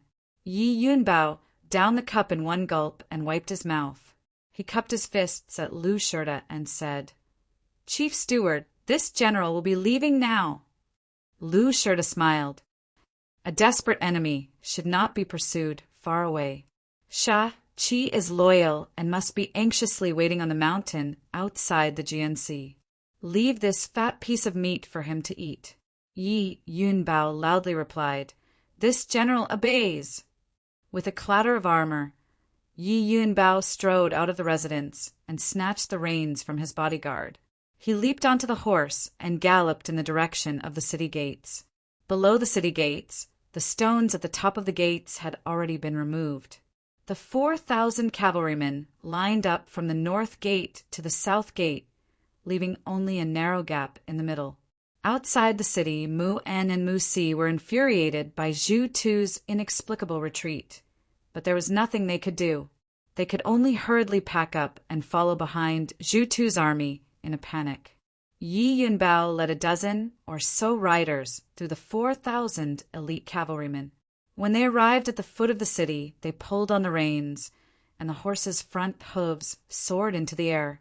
They stood on their hind legs and let out a long neigh. Yi Yunbao unsheathed his sword and sternly shouted, "Open the gates! Chase after them!" Chapter 280. Jianhai Gorge Mountain. Shachi Zhongyi swung his broadsword, which was as thick and heavy as a door, and cleaved both man and horse in two. Drenched in blood, he savagely grinned and charged at a second Turkic. His bodyguards hurriedly chased after him to prevent any accidents from happening to their general. Pooh! With a single slash, a Turk soldier was cleanly cleaved into two. Leather armor and shields were of no use against such a terrifying saber. The upper half of his body fell off his horse, his hand still tightly gripping the reins as he was dragged away by the horse. The lower half of his body was still on the horse, a terrifying sight to behold. Shachi Zhongyi wiped the blood off his face and roared, "Kill! Kill! Kill!" A person covered in blood brandished a blood saber. His appearance made him look like a blood demon. Shachi Zhongyi was a Sha to a man and had a ferocious nature. His ability to deploy troops was not as good as the other famous generals of the Tang dynasty, but he was more than enough to be the vanguard commander. This time, the garrison of Jianhai had gathered together with the reinforcements from various places when the Turks attacked Jianhai, forming a total of 20,000 cavalrymen. They did not have enough war horses, so they transferred them from the Jianhai horse farm and set up an ambush at Gorge Mountain. The two Turkic armies, Zhu Tu and Mu En, were in hot pursuit of each other. After a long and arduous journey back to the Khan's court, they were exhausted. They also had to stay on guard against the enemy's night attack, so they were really exhausted. As a result, when they arrived at the Gobi Desert in front of the gorge, the Tang army, who had been waiting for a long time, poured out of the gorge and cut the dragon-like Turkic army in half. The Tang army charged forward invincibly, breaking through the middle and quickly expanding to the flanks. The Turk army belonged to the two camps that were at odds with each other. An entire formation stretched for dozens of li. Their formation was extremely loose, and there was no effective way to command the three armies. The 20,000 Tang soldiers were like a pack of wolves charging into a flock of sheep, slaughtering without restraint. On this battlefield, the failure of the command system was a fatal blow. The brave and tenacious Turkic warriors were thrown into disarray and could only fight their own battles. On the other hand, the morale of the Tang army was greatly boosted. Under the leadership of Shachi, they broke through, outflanked, compressed, destroyed, and broke through again in this manner. The Turks continued to nibble away at the Turkic army. The enemy was no longer able to form an effective counterattack. Now, it was just a matter of how much strength the Tang army had and how many people they could kill. Less than 80,000 of the 100,000 Turkic soldiers had returned, and after the Battle of Shiko Mountain, only 60,000 managed to escape back to the Turkic steppe. It wasn't that Mu En and Zhu Tu were too careless. It was because they were on guard against each other. Even if they were prepared for the Tang army's sneak attack, they wouldn't be able to do much. Moreover, the Tang army at the frontier fortress had always been on the defensive and had never taken the initiative to attack the invading enemies. Now that the impossible had suddenly become possible, they were bound to suffer a loss. The remnants of Zhu Tu and Muan's armies chased each other and fled to the Khan's court. In the end, the Khan's court was calm and peaceful. Although Khan Gudulu was critically ill, he was still breathing.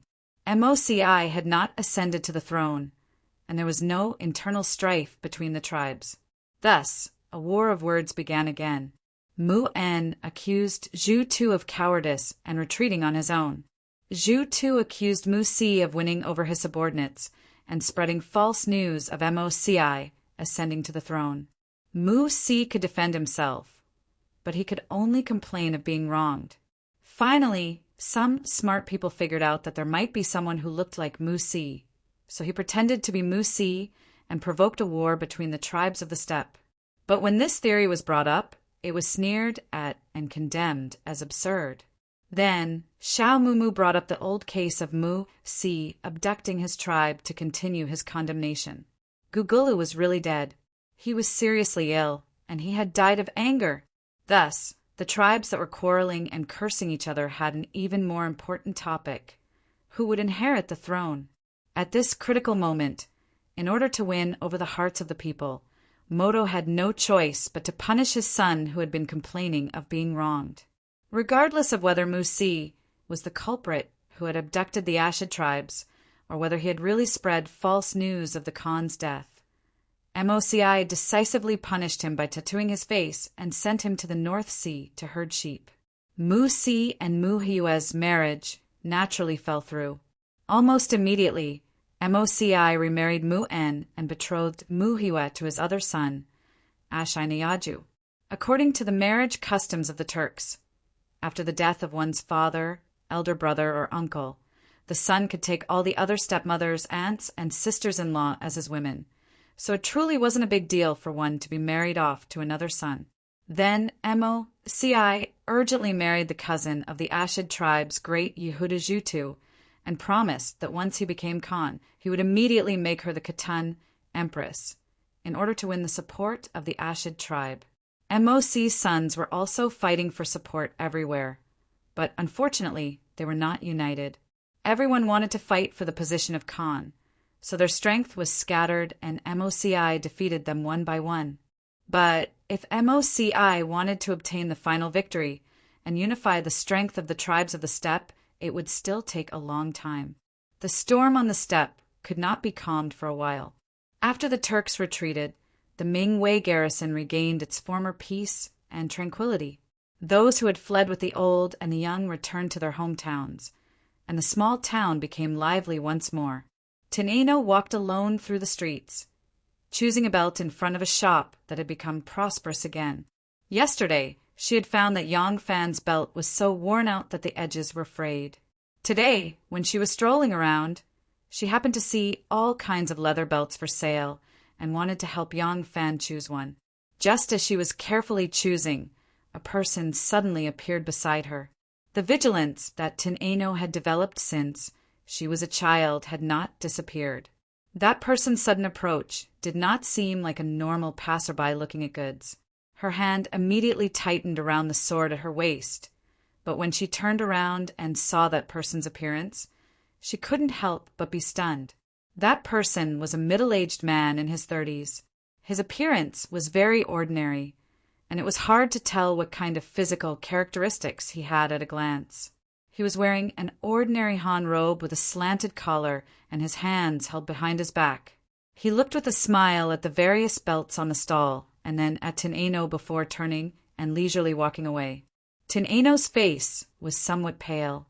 She bit her lip and followed behind that person. In an alleyway, two people stood still. The sun shone warmly on their bodies, and the icicles hanging from the walls were dripping with water. Spring had come. Sita Liang, why are you here? After you arrived in Longyu, there was no news of you for a long time. Young Master was very worried and sent 10 people to investigate your whereabouts. Hee. I am just the luckiest one among them. Young Master is looking for me. That's right. Since you are fine, young Master must be very happy. Come back with me now. This The task that young master gave me hasn't been completed yet. Shinmu is in this city, do you know that? Of course I know. The two Jew have already retreated, and he has so many things to do. How long will he stay here for? He will return to Chang, and very soon. And once he returns to Chang, and you won't have anything to investigate anymore. You should immediately return to Hua Mountain with me. Okay, then. I still have some things in the inn, Sita Liang said in a carefree manner. What important things can there be here? There's no need to take them. Tin Ano's eyebrows slightly twitched and said, What if it's related to the task that young master gave me? Sita Liang muttered to himself for a moment and smiled. Okay, I'll go with you. In the inn, Tin Ano carried a small bag and said to Sita Liang, Let's go. The two of them had just walked out of the door when Tin Ano suddenly said, Wait a moment, let me wash my face first. She handed the bag to her disciple and returned to her room. She opened the door wide and washed her face in a basin by the wall. After wiping it clean, she walked out and smiled sweetly at the impatient Sita Liang, saying, Let's go. Yang Fan and Shinmu were in the same carriage and were happily rushing back to the inn. They had already received news of the great victory at GNC. As for the storm that had happened in the Turkic Khaganate, they still didn't know. Shinmu smiled and said, This crisis has finally been resolved. I have stayed in the western regions long enough and will return to Chang, and in a few days, Zhang Yi has already escorted Yi into Huang River. I will have him send people to protect you and escort this important witness back to Luoyang. I have already arranged things in Luoyang. You only need to follow our previous agreement. When you need help, there will naturally be people to help you. Yang Fan replied with a smile. Shinmu glanced at him and said, I see that you are very close to Miss Anu. She is someone by young Master Zhang's side. What do you plan to do? Yang Fan's smile disappeared, and he rubbed his forehead with a headache. Shinmu smiled and said, Haha, I really like to help people achieve their goals. Do you want me to help you? Yang Fan smiled bitterly and said, It's not like that. It's really to tell you the truth, Brother Shin. This little brother already has a good woman in Luojing. Shinmu disapprovingly said, It is not a big deal for a man to have 3 wives and 4 concubines. You have returned to the capital this time. Based on your contributions, the position of a general is guaranteed. So what if you have another wife? Yang Fan hesitated and shook his head, saying that girl's status is really forget it. I don't want to wrong Anu. There are many good men in the world. When men and women depend on each other, they will naturally fall in love with each other. If they separate, after some time, her feelings will naturally fade. Shinmu was surprised and said, Oh, that girl you have a good relationship with in the capital has a high status? Haha, Erling is really good. I didn't notice at all. But in this case, it is indeed not good to be entangled with Miss Anu. She is a good woman. Being a concubine will inevitably wrong her, and she may not be willing to be a concubine. Looking at you, you seem to love that girl in Luojing very much. If she doesn't want you to take a concubine, I think you may not be willing to go against her wishes. Outside the window, there was a recruitment sign hanging on the corner of the street. Many soldiers at Mingwei Garrison had died in battle and needed to be replenished. The Tang Dynasty's official military system had gradually collapsed since the reign of Emperor Gaozong. Due to the situation, the frontier regions had now begun to adopt the recruitment system. Shen Mu pointed to the queue of people signing up for the army and said with deep emotion, Our dynasty's law states that a man must get married at 20. The recruitment is also at 20 years old. What does this mean? It means that being a husband is not easier than killing. Living is not easier than fighting a war. Women are not easier to deal with than the enemy. If the 2 girls are equally outstanding, it is better for you to only choose one. Otherwise, you will have a headache. Chapter 281. Anu. Yang Fan stood in front of Tin Ano's door and called out. The room was quiet and there was no response. Yang Fan knocked on the door again, and the door opened. He then walked in leisurely. Every day when he came back, Yang Fan would look for Tin Ano and talk to her. It had become a habit. Today he especially wanted to talk to Tin Ano. Tin Ano had already expressed her feelings for him so clearly. Since he was about to return to the capital, he felt that it was necessary to confess to on new Yang Fan walked in. The room was empty. Yang Fan knew that Tin Ano would go out alone to buy some trinkets when she had nothing to do. It was probably the same today, so he sat down by the bed. His hand touched the neatly folded bedding, and he couldn't help but smile when he thought of the embarrassing incident where he took over her room when he was drunk. His gaze slowly swept across the room and scanned through the things in the room. Yang Fan gradually felt that something was wrong. The trinkets she bought on the street were originally placed on the table. Now the table was empty. Did she put them all away? An ominous premonition flashed through Yang Fan's heart. He stood up and walked towards the door. When he reached the door, he saw the wall above the basin and suddenly stopped. On the snow-white wall, there were a few very clear marks. Due to the slanted light, he could see them clearly. It was a line of handwriting, carved with fingernails. The handwriting was very deep, but the strokes were a bit messy. Your servant has urgent matters to attend to. I will leave first. I will see you again in Luoyang. Yang Fan rushed out of the room and stood in the courtyard. He called out loudly, "Yi Xiaoyu, Yi Xiaoyu." Yi Xiaoyu's name sounded young, but he was very old. In just a moment, Yi Xiaoyu, a courier with wrinkles all over his face, rolled up his sleeves and hurriedly ran over. When he saw that it was Yang Fan calling him, he quickly greeted, "Erling, what's the matter?" He knew very well that this Beta Persei man was the favorite of their General Yizhong. Yang Fan asked, "Where is Miss A Nu?" Yi Xiaoyu blinked his eyes and said, "Oh, Miss A Nu went shopping at noon. Is she not back yet?" "I didn't notice." Shinmu heard the noise and walked out. When he saw Yang Fan's expression, he asked, "What happened?" Bringing Shinmu to Tin Ano's room, Yang Fan showed him the words on the wall and worriedly asked, "Why is she in such a hurry?" He didn't even say that he had no other skills. Why did she have to be so secretive? She didn't even know about the inn. Did she leave on her own, or did she leave with someone else?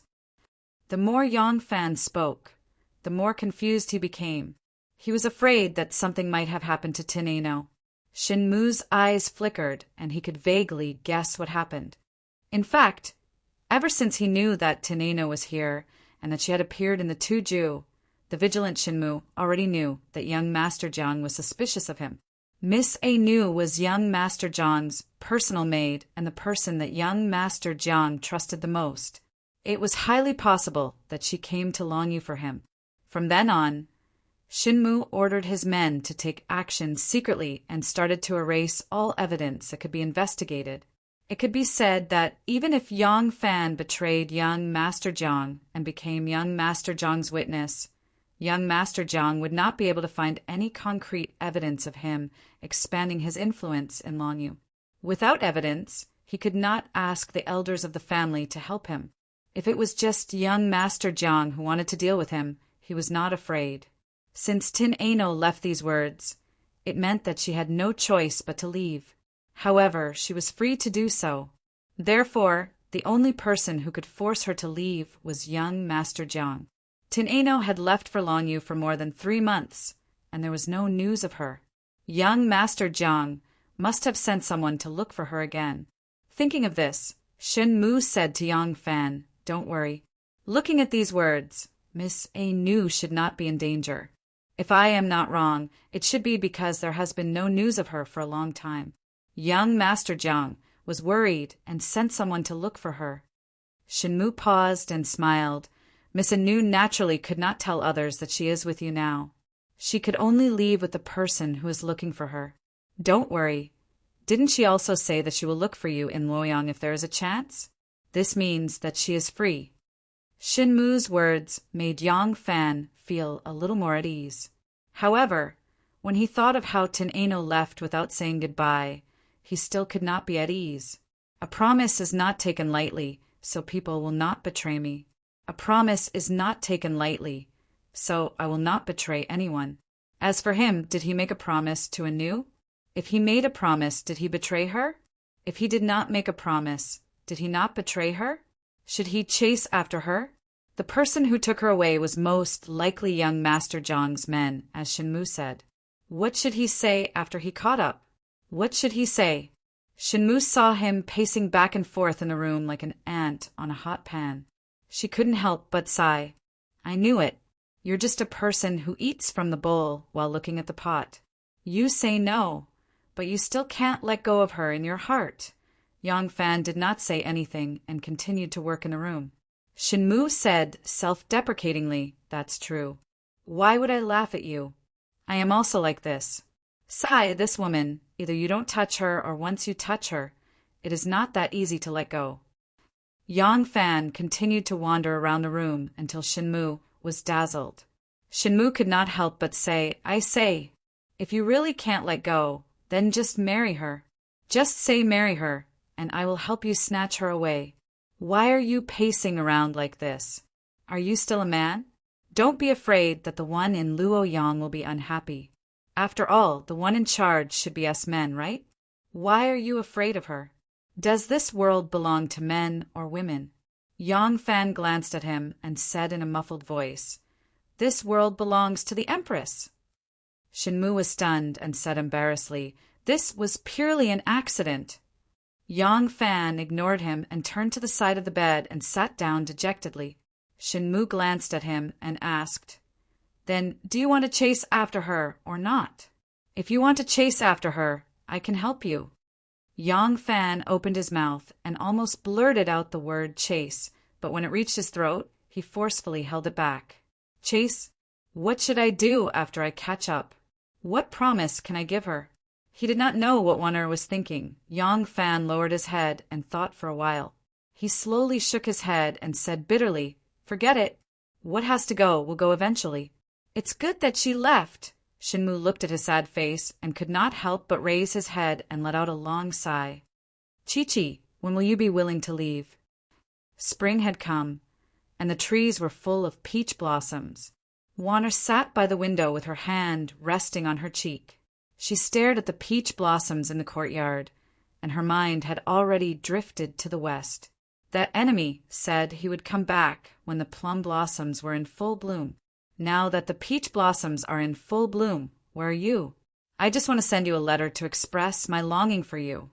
But I don't even know where to send it. Wanner sighed and spread out a 3-foot-long piece of paper. She used a paperweight to press the 2 sides of the paper and picked up the brush. She thought for a while and wrote 3 big words on the right side of the paper. Resentment of colorful books. Xiao Man leaned over and said happily, waiting for an imperial edict, Are you going to write a poem? Wanner gently nodded.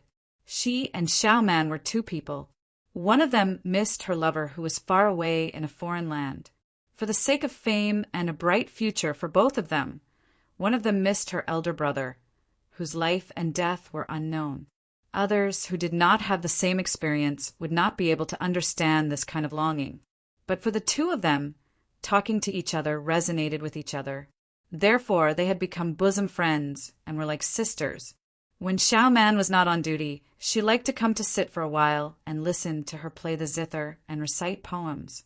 Wanner gave her a different feeling compared to Gaoing, Lan Yiqing, and other close friends. Here, she could often find peace of mind.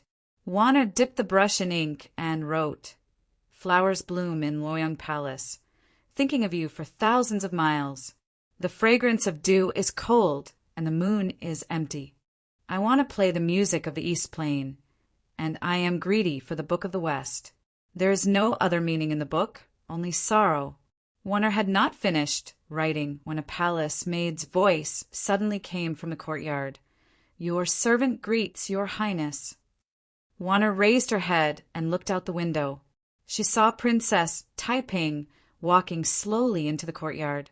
In a moment, she passed through the courtyard, opened the door, and walked in. Although these few months, Taiping began to be interested in making friends with the nobles in the court, and Wanner had less opportunities to play and chat with them. But the 2 of them used to be very close. Besides, they were both women, and there were no restrictions on entering and exiting, so they did not even knock on the door.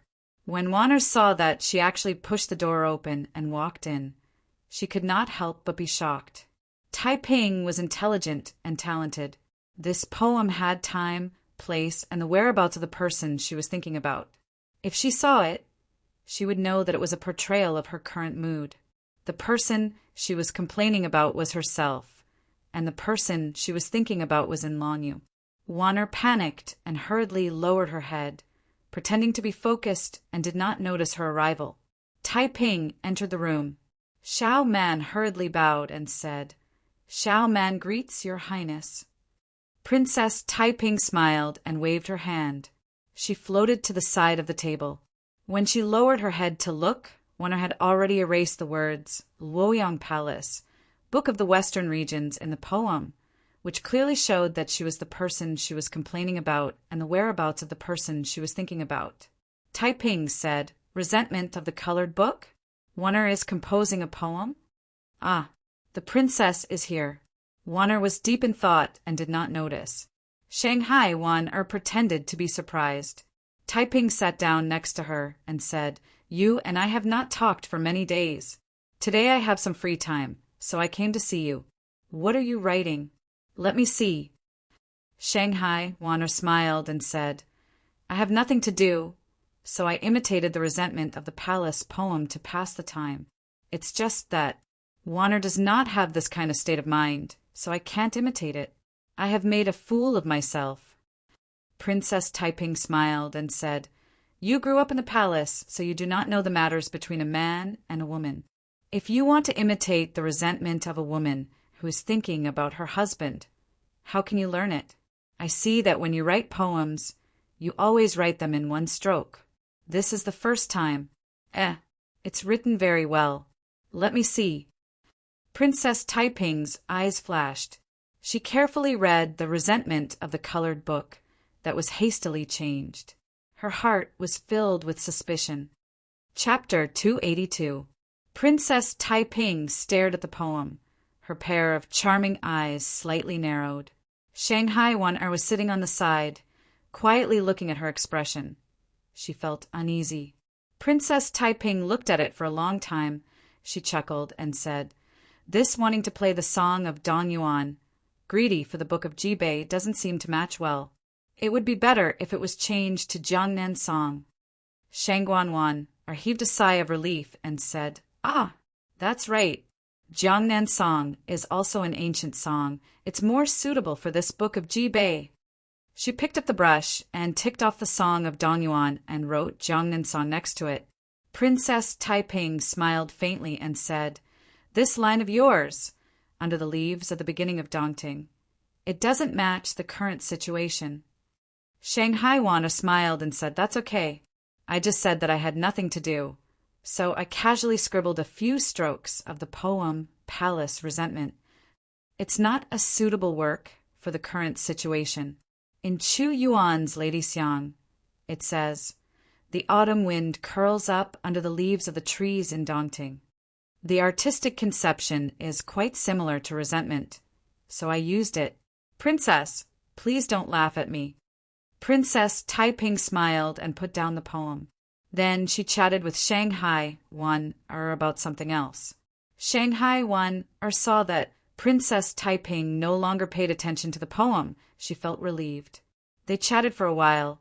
Then Princess Taiping got up and took her leave. Shanghai Juaner saw her off. When she got back to her room, she gently patted her chest. She was not afraid at all.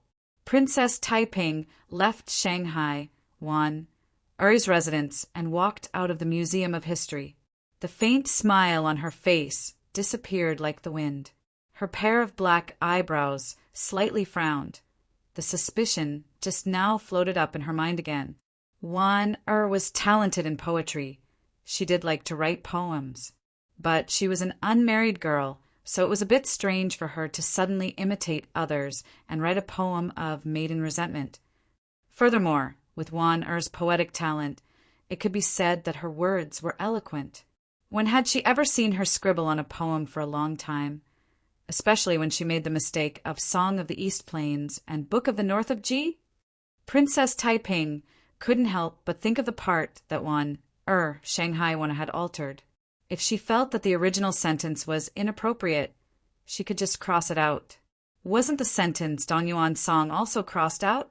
Why did she erase it into a big blob of ink? Could it be that she was trying to hide something? Western region. Judging from the strokes of the two words that were not very clean, they should be from the Western region. Could it be that this girl really had a sweetheart who was far away in the Western region? That's not right. She has been living in the palace for a long time. When did she know a general who was guarding the border? With her talent and knowledge, how could she have taken a fancy to those martial artists? The more Princess Taiping thought about it, the more she felt something was wrong. At first, she wanted to leave the imperial palace. But as she was thinking along the way, she suddenly changed her route and went to see Wei Tuan. Wei Tuan had now been bought over by her and became her eyes and ears in the imperial palace. But Wei Tuan was insatiably greedy. She had faintly sensed that Wei Tuan was also in collusion with Wu Sanxi's party. She couldn't be trusted and put in an important position. Moreover, when it came to her usefulness in the imperial palace, Wei Tuan was obviously not as good as Shanghai one. It was just that Princess Taiping knew Shanghai one's character and knew her position by her mother's side. So she didn't dare to make any moves to rope her in. Now that this abnormality had been discovered, Princess Taiping really wanted to find out whether Shanghai one really had a sweetheart and whether her sweetheart was in Longyu. If she could find out something and help her, would she still be afraid that she wouldn't be able to use her? Yang Fan returned to the capital. The memorial requesting for his merit had already reached Luoyang. The memorial reached Shanghai one first. When Wan got the news of her sweetheart, she was happy at first. But when she read the content of the memorial, she was even more happy.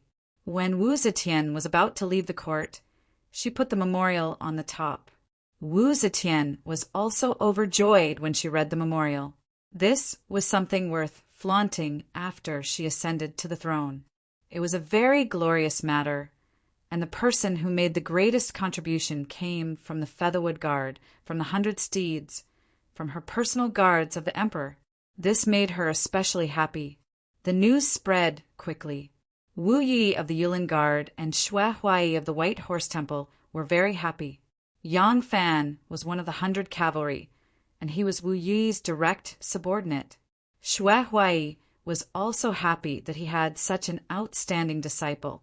Princess Taiping, of course, also heard the news of Yang Fan's merit.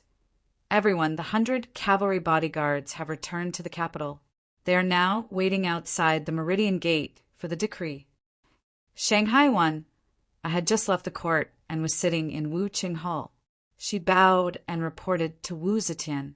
Her face was light and breezy. Very few people could see the faint joy in the corners of her eyes. Gao Ying, who was standing behind Wu Zetian, was suddenly happy. She subconsciously looked to the side. Xiaoman was really happy. Apart from her elder brother, who had disappeared since childhood, Erlang was the man she cared about the most. Wu Zetian said happily, "Oh, they're back? Haha. Quickly summon them into the palace. Tell Yang Fan, who made the first contribution, to come see me." Shanghai one pursed her lips into a smile and said, "Recently the state affairs have been busy. It's rare to see everyone so happy. Seeing everyone happy, one is also happy. The 100 Cavalry has been ordered to go west and have made a great contribution to the stability of the Western region. Why don't you let one go and welcome them on behalf of everyone? It will also show everyone's love for talent." Wu Zetian laughed and said, "Look at your glib tongue. Good, you go and welcome them on behalf of me." Shangguan Wan bowed and said in a sweet voice, "What are bays?" Not long after Wan left, Wu Zetian and Wei Tuan came in one after another. As soon as she saw Wu Zetian's beaming face, Princess Taiping smiled and said, "What happy event did Mother encounter? Why are you so happy?" Ever since Wu Zetian ascended to the throne, Because of Princess Taiping's marriage, the mother and daughter were quite unhappy. However, after that, Princess Taiping wanted to intervene in politics, so she took the initiative to ease the relationship between her and Wu Zetian. On the surface, the mother and daughter had returned to their former intimacy. Wu Zetian saw her and said with a smile, "It's Lingyu. Come, sit beside mother." "Haha. Yes, mother is very happy today. The 100 cavalry sent by the court to the western region have returned to the capital. I was about to summon Yang Fan, who made the first contribution." Princess Taiping made an "oh" sound and sat beside Wu Zetian. She looked around and asked casually, "Where is one? Why is she not beside mother?" Wu Zetian smiled and said, "Haha, Wenner understood mother's desire to seek talents and went to welcome them on behalf of mother." Princess Taiping slightly frowned, and a flash of light flashed in her eyes. Last time when she saw the poem written by Princess Taiping was suspicious and specially asked Wei Tuan to investigate the news of Shanghai. Although Wei Tuan had eyes and ears everywhere in the palace, the affair between Wan and Yang Fan was something that even Wan most trusted palace eunuchs did not know. How could she find out? However, after a careful investigation by Wei Tuan the men who had a close relationship with Shanghai Wan apart from the scholars in Honlin Library, was only Yang Fan. In the Tang dynasty, many princesses did not know how to control themselves and had many lovers in private.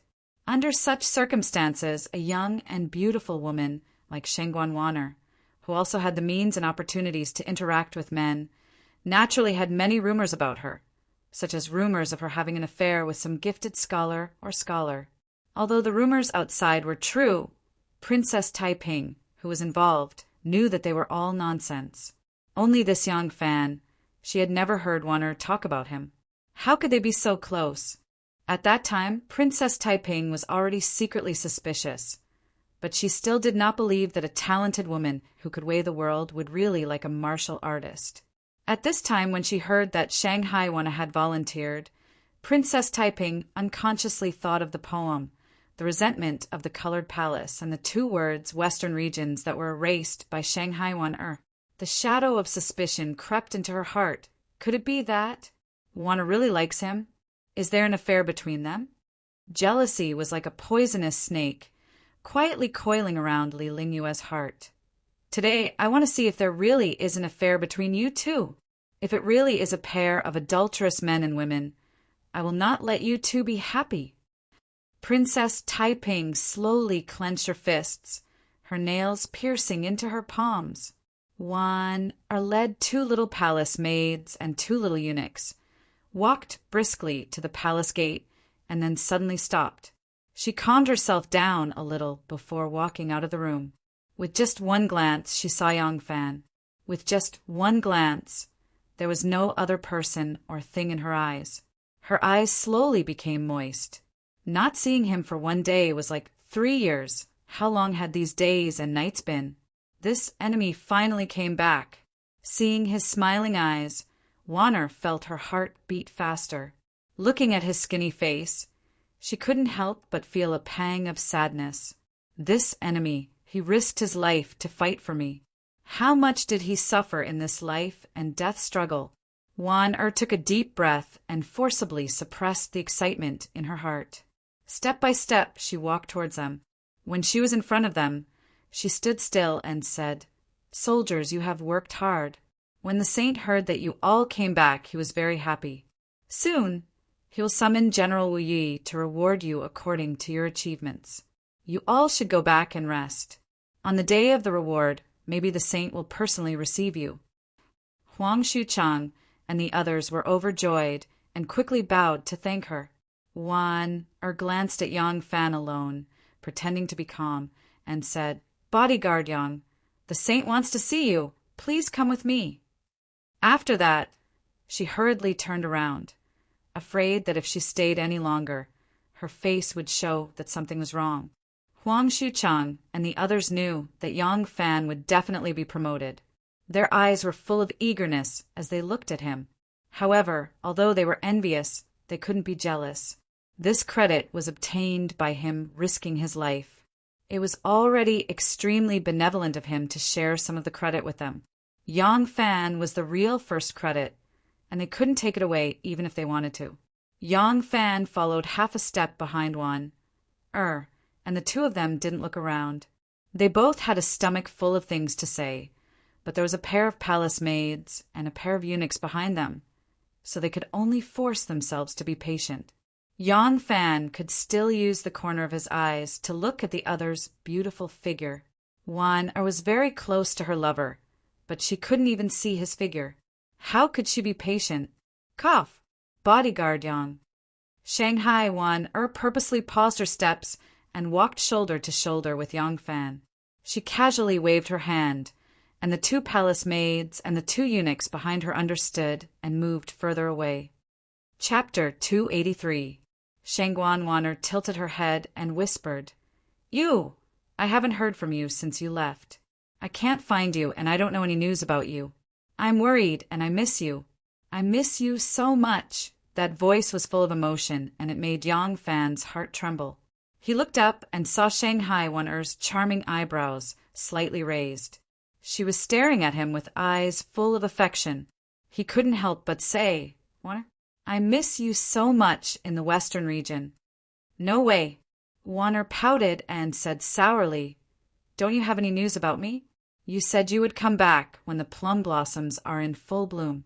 Now even the peach blossoms are withered." "Humph. I heard that the women in the western region are unrestrained and passionate. I'm afraid you are so happy that you forget about me." "How can that be?" Yang Fan was complaining about being wronged, but in his mind Muhiwa and Tianai Nu's figure and face suddenly flashed past. These two people had an ill-fated relationship, a strand of love. How could he bear it? He was afraid that Wan would see something wrong, so he quickly joked, "Wan you have to believe me. I get dizzy even when sitting on a boat. How can I do something like two-timing?" Wan couldn't help but want to laugh. She glared at him and said lightly, "You're lying again. You came back from Nanyang. How can I believe you when you say you get seasick? You only know how to be glib." They flirted with each other in front of other people's eyes. Although it was scary, it was very exciting. After a few words, Wanner's longing was slightly relieved. The two of them were close to Wuching Hall. Wanner then stopped talking. When they arrived at Wuching Hall, Wanner asked him to wait for a while. She entered the hall first and saw Princess Taiping sitting next to Wu Zetian. Wan knew that Princess Taiping came frequently recently, so she wasn't surprised. She bowed to Princess Taiping and said to Wu Zetian, "Everyone, Yang Fan has arrived. He is waiting outside the door." Wu Zetian said with a smile, "Let him in." Shangguan Wanner bowed and said, "Yes." Shangguan Wan turned around and called out, "His Majesty has an edict to summon Yang Fan." Princess Taiping was sitting at the side. When she saw Wan's charm when she came in, her heart was moved. These days, Wan missed her lover. She always had a lingering melancholy between her eyebrows. Even when she was smiling, there was a faint feeling of loneliness. At this moment, although she tried to keep calm, her radiant expression could not be hidden from Taiping. Yang Fan tidied up his clothes and strode into the hall. He hurried to the front of Wu Zetian and bowed. "Your subject Yang Fan greets the sage." The Tang dynasty had a system of etiquette. No matter if it was the officials or the people, they had to call themselves subjects in front of the emperor. Yang Fan naturally knew this rule. Wu Zetian said, "Dispense with the formalities. Rise." "Thank you, sage." Yang Fan straightened his body and glanced to the side. His eyes met with Shanghai Wan, and he quickly looked away. He looked to the side of Wu Zetian and saw Princess Taiping. Her eyes were staring at him. Yang Fan could not help but be shocked. He quickly looked at his nose and his heart, bowed and stood there. Even though his and Wan's gazes only touched each other for a brief moment, Princess Taiping had been watching their reactions. She was already suspicious. Even if you did not have an affair, you would still be suspicious, not to mention the affection in their eyes. All of this was seen by Princess Taiping. Princess Taiping's heart felt as if it was cut by a knife. It was bloody and painful. I see. I was defeated by Wan Er. I see. The woman he likes is Wan Er. Princess Taiping's hands were tightly clenched in her sleeves. She suppressed her hatred and looked at Wan. She saw Shanghai Wan Er's eyes were infatuated with Yang Fan. She did not look away at all. Princess Taiping's delicate body was stiff. She clenched her teeth. She was so angry that her hands and feet were cold. Her ears were ringing. She did not even hear half a word of the conversation between her mother and Yang Fan. When she finally came back to her senses, she heard Wu Zetian say in a low voice, "Suddenly Qishir's Wu Zhila. Haha, if he has the ability, then let him show off his abilities. As long as he really has the ability, we will acknowledge him as Khan." What's so great about that? If Huzalo cannot be helped up, then I will help another one, as long as it is beneficial to the great Zhou. Yang Fan bowed his head and said, "Sage is wise." Wu Zetian's expression changed. She said pleasantly, "Yang Fan, your trip to the west this time has made me proud, especially when you sneaked into the Tuju, tricked Mu Si, and defeated 100,000 soldiers. Your contributions cannot be buried. I have always rewarded people for their service. How do you want me to reward you?" Yang Fan's heart skipped a beat, and he almost blurted out, "Then please give Wan Er to me." The words were on the tip of his tongue. Shanghai Wan Er saw his expression. She immediately coughed and interrupted. "Everyone, Yang Fan is a general. If you want to reward him, you should naturally give him an official position. In Wan Er's opinion, Yang Fan has made such a great contribution. Everyone should give him the position of brigade marshal." Wu Zetian pointed at her and laughed, stingy. "Wan Er, you are too stingy. If it were not for the fact that he is too young and it is not appropriate to give him a heavy responsibility, I think that with his contributions he should even be rewarded with the position of lieutenant general." Wu Zetian lightly knocked on the table. She muttered to herself for a moment. She raised her eyebrows and said, "Yang Fan, I bestow you the position of left lieutenant general of the Yulin Guards. Do it well. You are still so young. As long as you work hard for me, your future will be limitless." This was conferring an official position. It was like a decree. Yang Fan had to salute. He knelt down on one knee and performed a military salute. He said respectfully, "This subject thanks your majesty." Princess Taiping saw the joy on Shanghai Wan Er's face and became even angrier. She rolled her eyes and suddenly grabbed Wu Zetian's arm. She said in a sweet voice, "Mother, you have conferred this position properly." Daughter looks at Yang Fan. He is probably not even 20 years old. Princess Taiping said. She turned to Yang Fan and asked, "Guard Yang, how old are you?" Yang Fan looked at her. He bowed and said, "This one is 19 years old. After my birthday in October, I will be 20. Princess Taiping smiled and said, "That's right. At 19 years old, he has already become a lieutenant general. If not for such a great merit, if not for mother's appreciation, how could it be possible? Since the founding of our dynasty, it seems that there has never been such a young lieutenant general." Wu Zetian was happy. She patted her daughter's arm and said, "You can't say it like that. Yang Fan has indeed established a great merit for me. He should be rewarded. It's just that he is still young. If his position is too high, it will not be a good thing. At the very least, his colleagues in the army will inevitably cast sidelong glances at him. They will be jealous and hate him. I am doing this out of love and care for him, so I have wronged him a little." Princess Taiping smiled and said, "What mother said is right. However, since mother feels that this reward does not match his merit, and because of his age, it is not good for him to be promoted to a higher position, Then why not give him some other compensation to show Mother's fairness? As soon as Yang Fan heard this, he immediately became vigilant. He did not believe that Princess Taiping would have good intentions toward him and would help him ask for rewards. Did not know about the gratitude and resentment between him and Princess Taiping.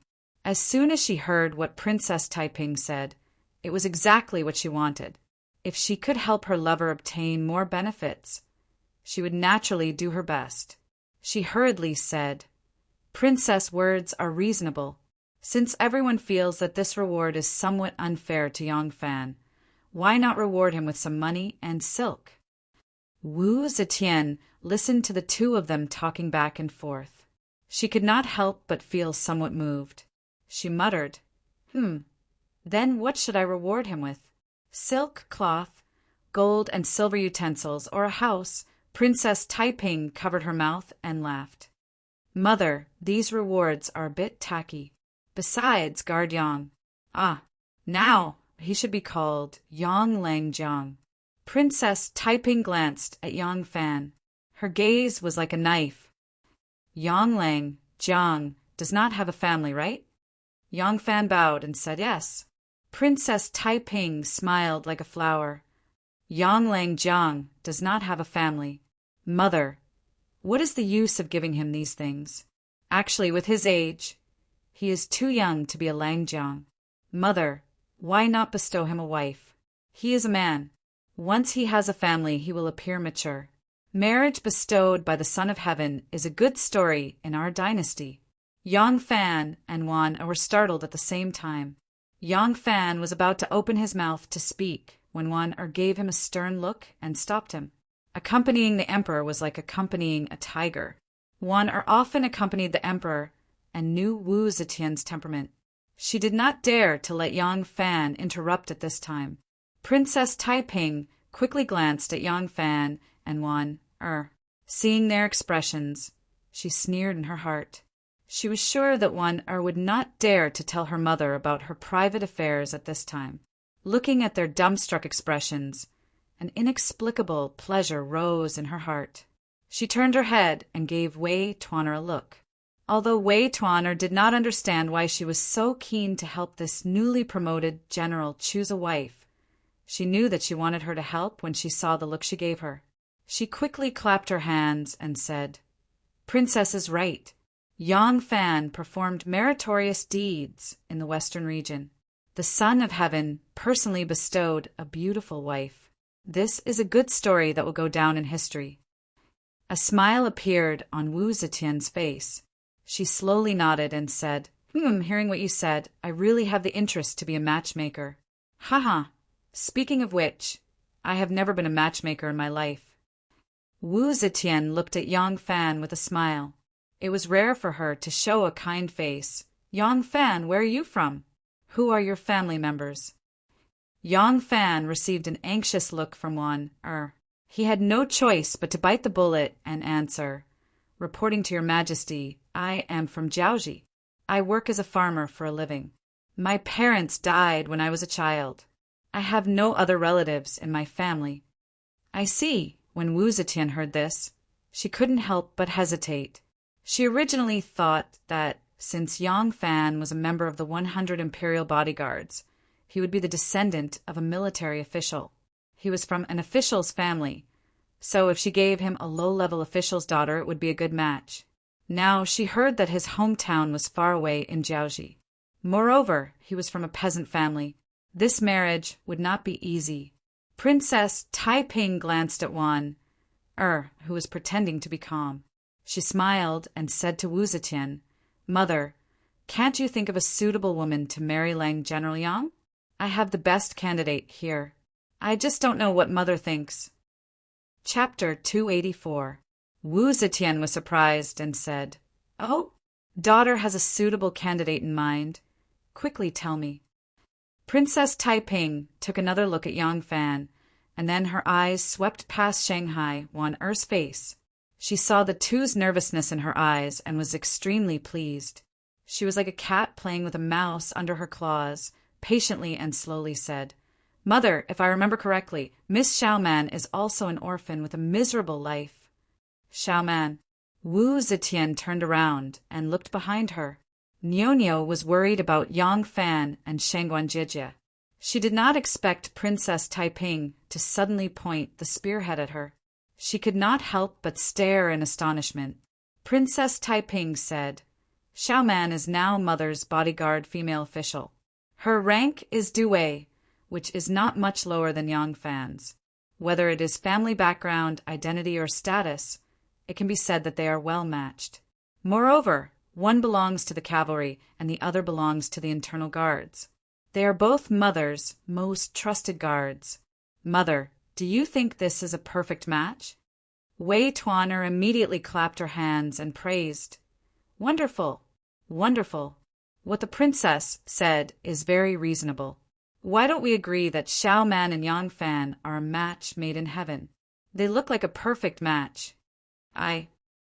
Niu's small mouth opened and closed like a fish out of water. She opened and closed for a long time but could not say a word. Wu Zetian clapped her hands and laughed. Ha ha! Sure enough, it is indeed so. Well, Xiaoman, you don't need to be shy. A grown girl should get married. With Yang Fan's character, appearance, and official position, he is worthy to be your son-in-law. Everyone, minister. Niu was speechless. Wu Zetian only thought that she was a little shy. She laughed and teased her a bit. She then turned to Shanghai Wanner and asked, Wanner, what do you think? Wanner almost fainted. She forced herself to stand there. She heard Wu Zetian's voice, which seemed to come from far away. She forced herself to remain calm and replied mechanically, Everyone is wise. Wanner also feels that the two of them are a perfect match. Yang Fan looked at Wanner in surprise, not understanding why she would say that. Gao Ying looked at Yang Fan, then at Xiaomang and suddenly felt happy. Xiaomang's life experience was very pitiful. For an illusory elder brother, she never thought about her future. She was strong and fragile.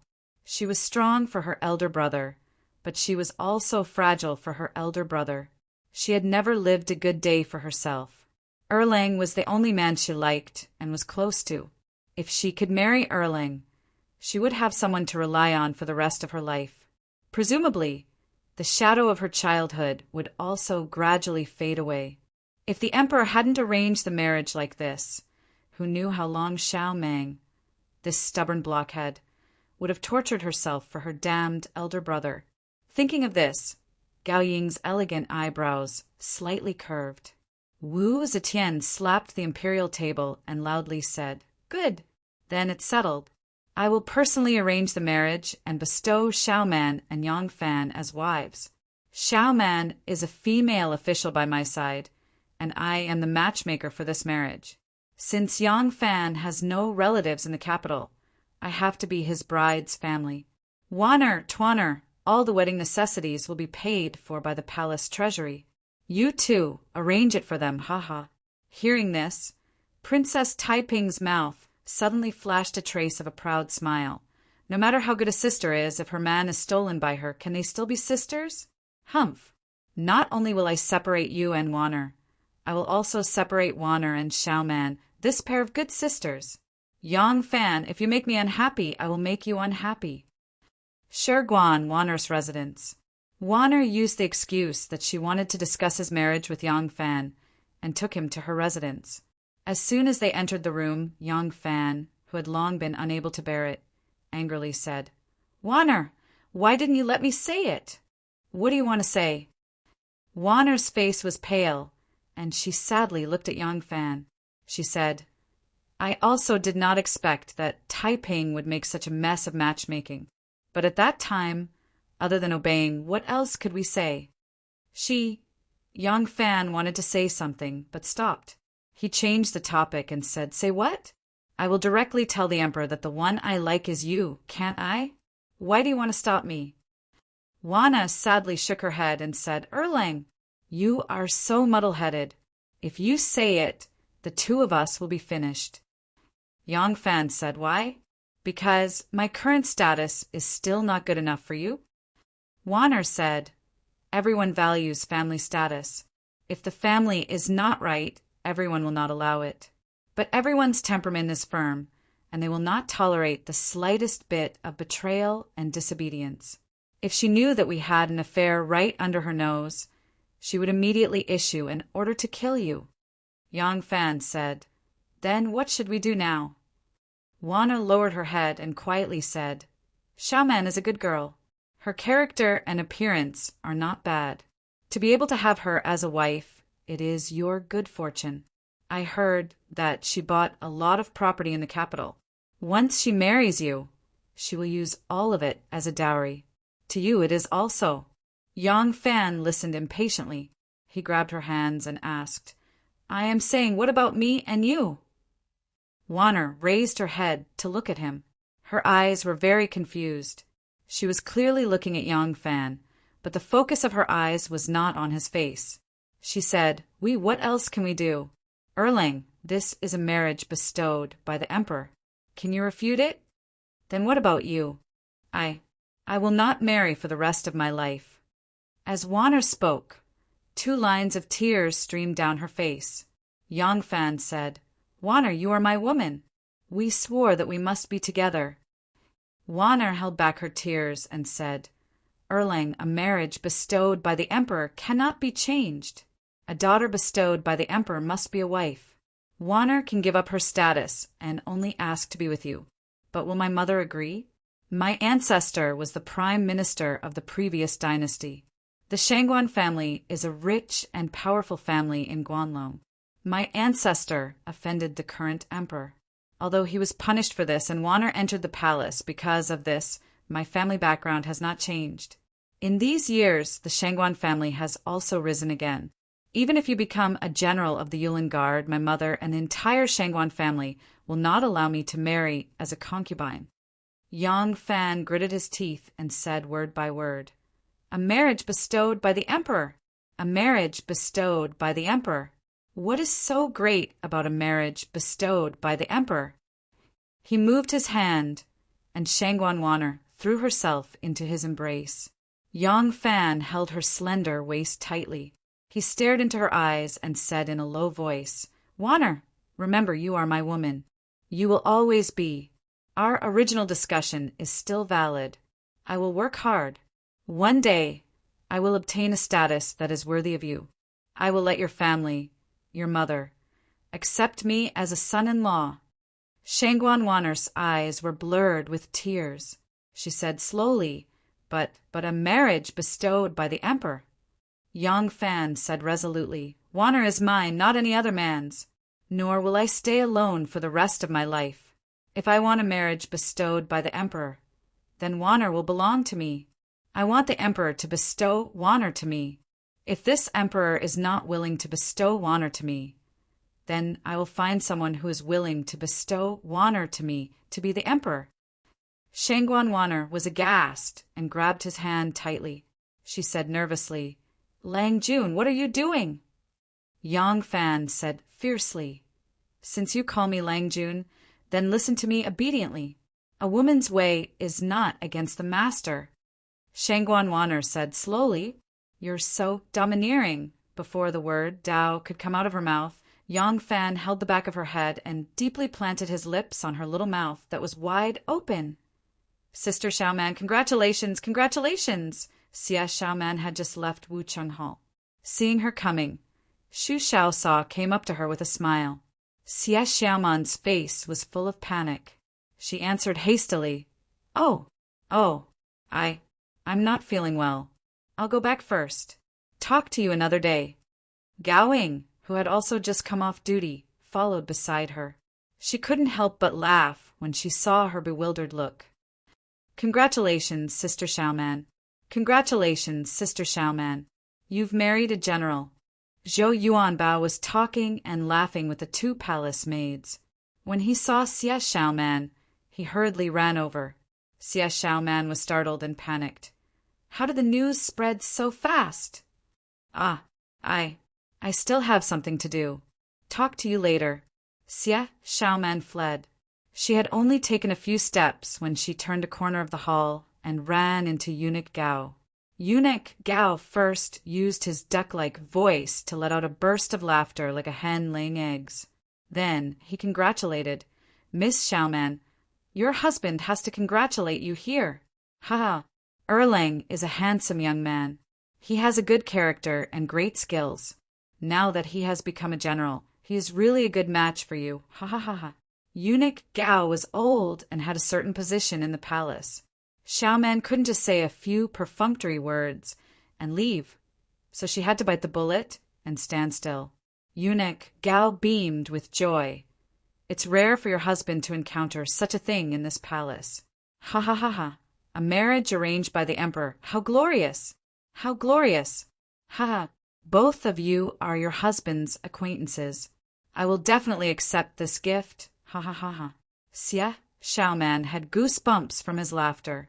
She braced herself and smiled along the way, dealing with the palace maids and eunuchs who congratulated her as soon as they met. It was not easy for her to escape back to the female guards' camp in Jiao City. The female guards who were not on duty were gathered together, like dozens of sparrows having a meeting, chattering nonstop. As soon as they saw Buchi come back, dozens of sparrows flew over and surrounded her in the middle, talking all at once.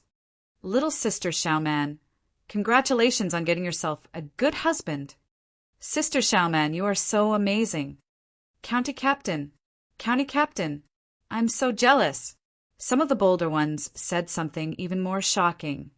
"Such a handsome, beta, pursy-eyed boy. Just looking at him makes people want to swallow their saliva. I have been drooling over him for a long time, but I never had the time to make a move. I didn't expect you to beat me to it. I have to call him brother-in-law in the future. How can I make a move on him?" It should be easier for you to make a move on him, right? Sister-in-law is brother-in-law's half-law. Cough, cough, cough. Before she could finish, she was strangled by the neck and let out a series of coughs.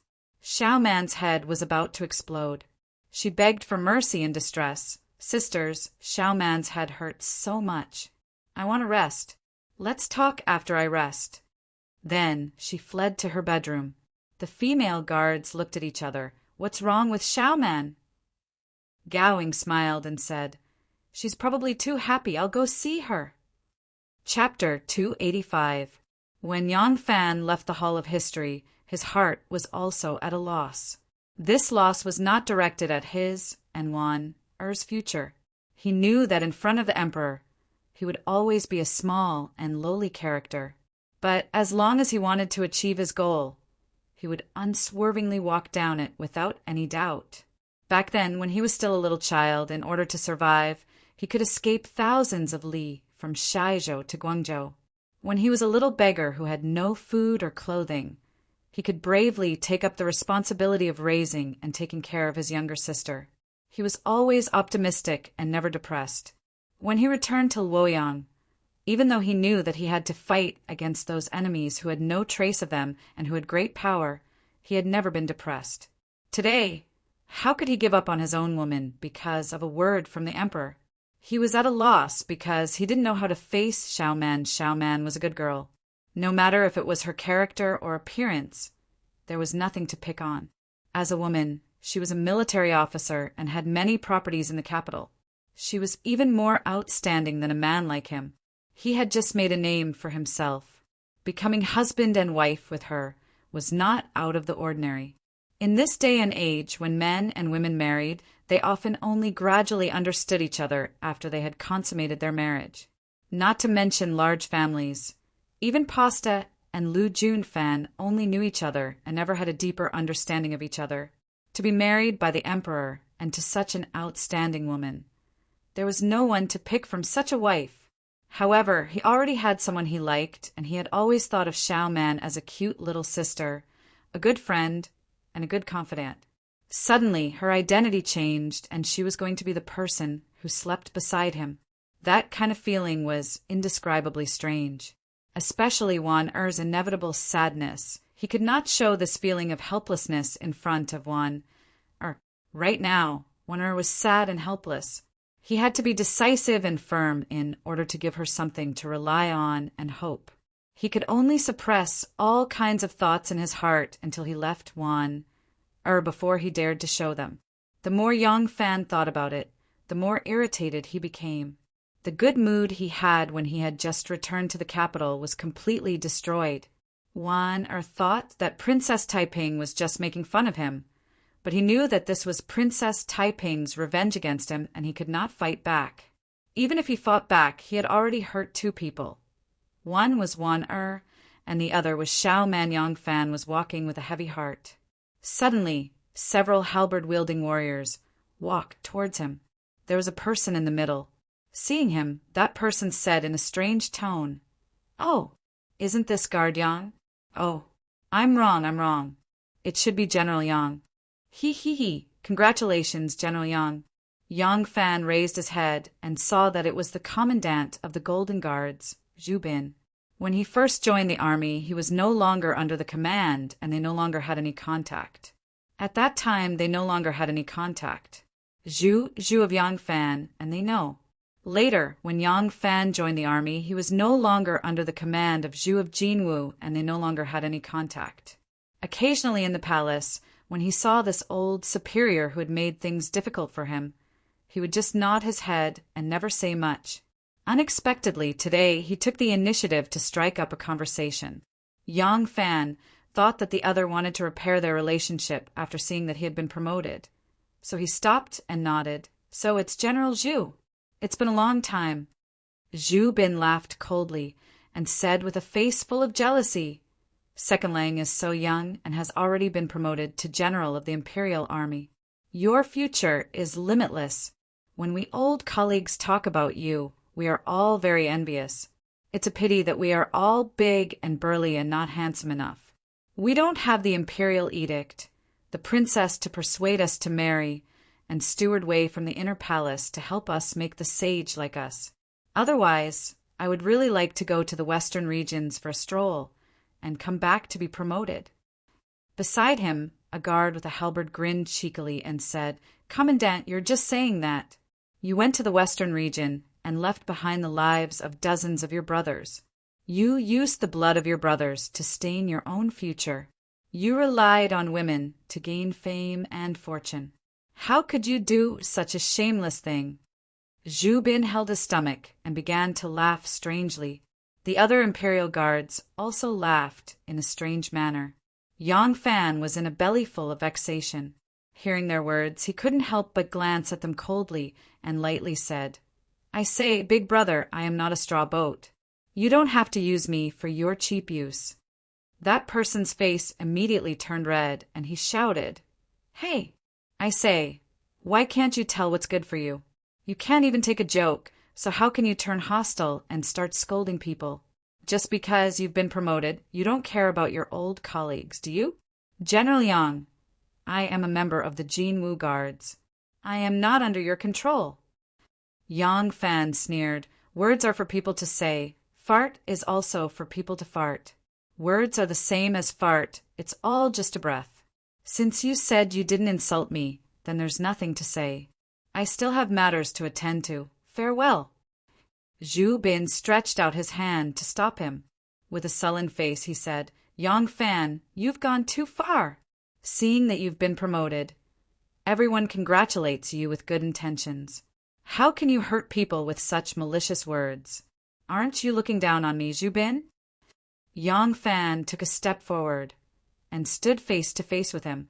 Bending down slightly, he stared into his eyes and said word by word, "That's right.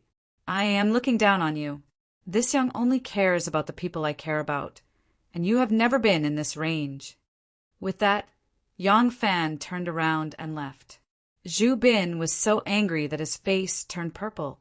Trembling all over, he said, How can this person be so shameless, so ungentlemanly?" Yang Fan swaggered off. When he was already far away, Zhu Bin stretched his neck and roared at his back, "Surnamed Yang, don't get cocky too early." After saying that, Zhu Bin said to the people around him, "This person really has a bad temper after being promoted. I congratulated him with kind words, but he scolded me instead. All of you have seen how this surnamed Yang is intoxicated by success. This is too outrageous. Several soldiers carrying large halberds said in unison, That's right, that's right. County Commandant need not be angry. Why bother with such a despicable person? Justice is in the hearts of the people. Normally, Yang Fan did not have such a bad temper. Now that he was agitated and uneasy, how could he restrain himself after hearing Zhu Bin's sarcastic words? He could not be bothered with what Zhu Bin said and strode straight to the Xuanwu gate of the palace. Halfway there, he ran into Eunuch Gao again. When Eunuch Gao saw Yang Fan, he said with a face full of smiles, Congratulations, Erlang! Yang Fan smiled bitterly in his heart. He had no choice but to stop and return the greeting. Eunuch Gao! Eunuch Gao chuckled and said, First a high official, then a beautiful wife. Life is beautiful. Once your wish comes true, your husband is also very happy for you. Yang Fan was about to reply with a few words and leave when Eunuch Gao suddenly stepped forward and said in a low voice, Someone is waiting for you in the golden, hairpin, drunken, private room. Yang Fan was startled and looked at Eunuch Gao in surprise. Eunuch Gao smiled and said, Young Master Shin sends his regards to Erlang. After saying that, he took a step back and cupped his hands towards Yang Fan. He said in a loud voice, Erlang, don't worry about it. On the big day, your husband will have to send a generous gift to celebrate. When he cupped his hands, he gently tapped the back of his palm 3 times with the little finger of his left hand, which was holding his right fist. Then he slightly tilted it outwards and tapped it twice. This was the secret signal that Shen Mu and Yang Fan had agreed on. Yang Fan could not help but be surprised. So this Eunuch Gao is Shen Mu's man. Is Erlang not handsome enough? His eyebrows are fierce and his eyes are ugly? No, he's quite handsome. Erlang's character is not good. He eats, drinks, gambles, and does not engage in honest work? That's not true either. He has a very good character. Erlang is incompetent and has no ability. Look at what you're saying. His skills are something that even you and I cannot compare to. Without true ability, how could he have made such a great contribution in the western regions? Gao Ying spread her hands and said, That's strange. He is handsome, has a good character, and has true ability. Now he's even a general. Such a good husband is hard to find. Everyone has arranged for you to marry. You don't know how many girls in the palace are sad and envious. I'm drooling over it, and you're still unwilling. Xiao Man rolled her eyes at her. She slightly bent her legs and hugged her knees. She rested her chin on her knees and thought for a long time. Then she faintly said, I've thought about it, but I can't think of anything bad about him. I just have a very strange feeling that makes me feel uncomfortable. Gao Ying could not help but be angry. What do you feel uncomfortable about? He's not married, you're not married, and he's a good man who can't be faulted. What else do you want? Xiao Man shook her head blankly and said, I don't know, I just feel that kind of feeling. She suddenly raised her eyes and looked at Gao Ying. If everyone arranges for you to be married, Gao Ying beamed and said, Okay, I couldn't ask for more. You also know that I've been drooling over Erlang for a long time. Xiao Man was speechless. She pouted and said, Can you restrain yourself a little? You're saying in front of me that you like my husband, aren't you?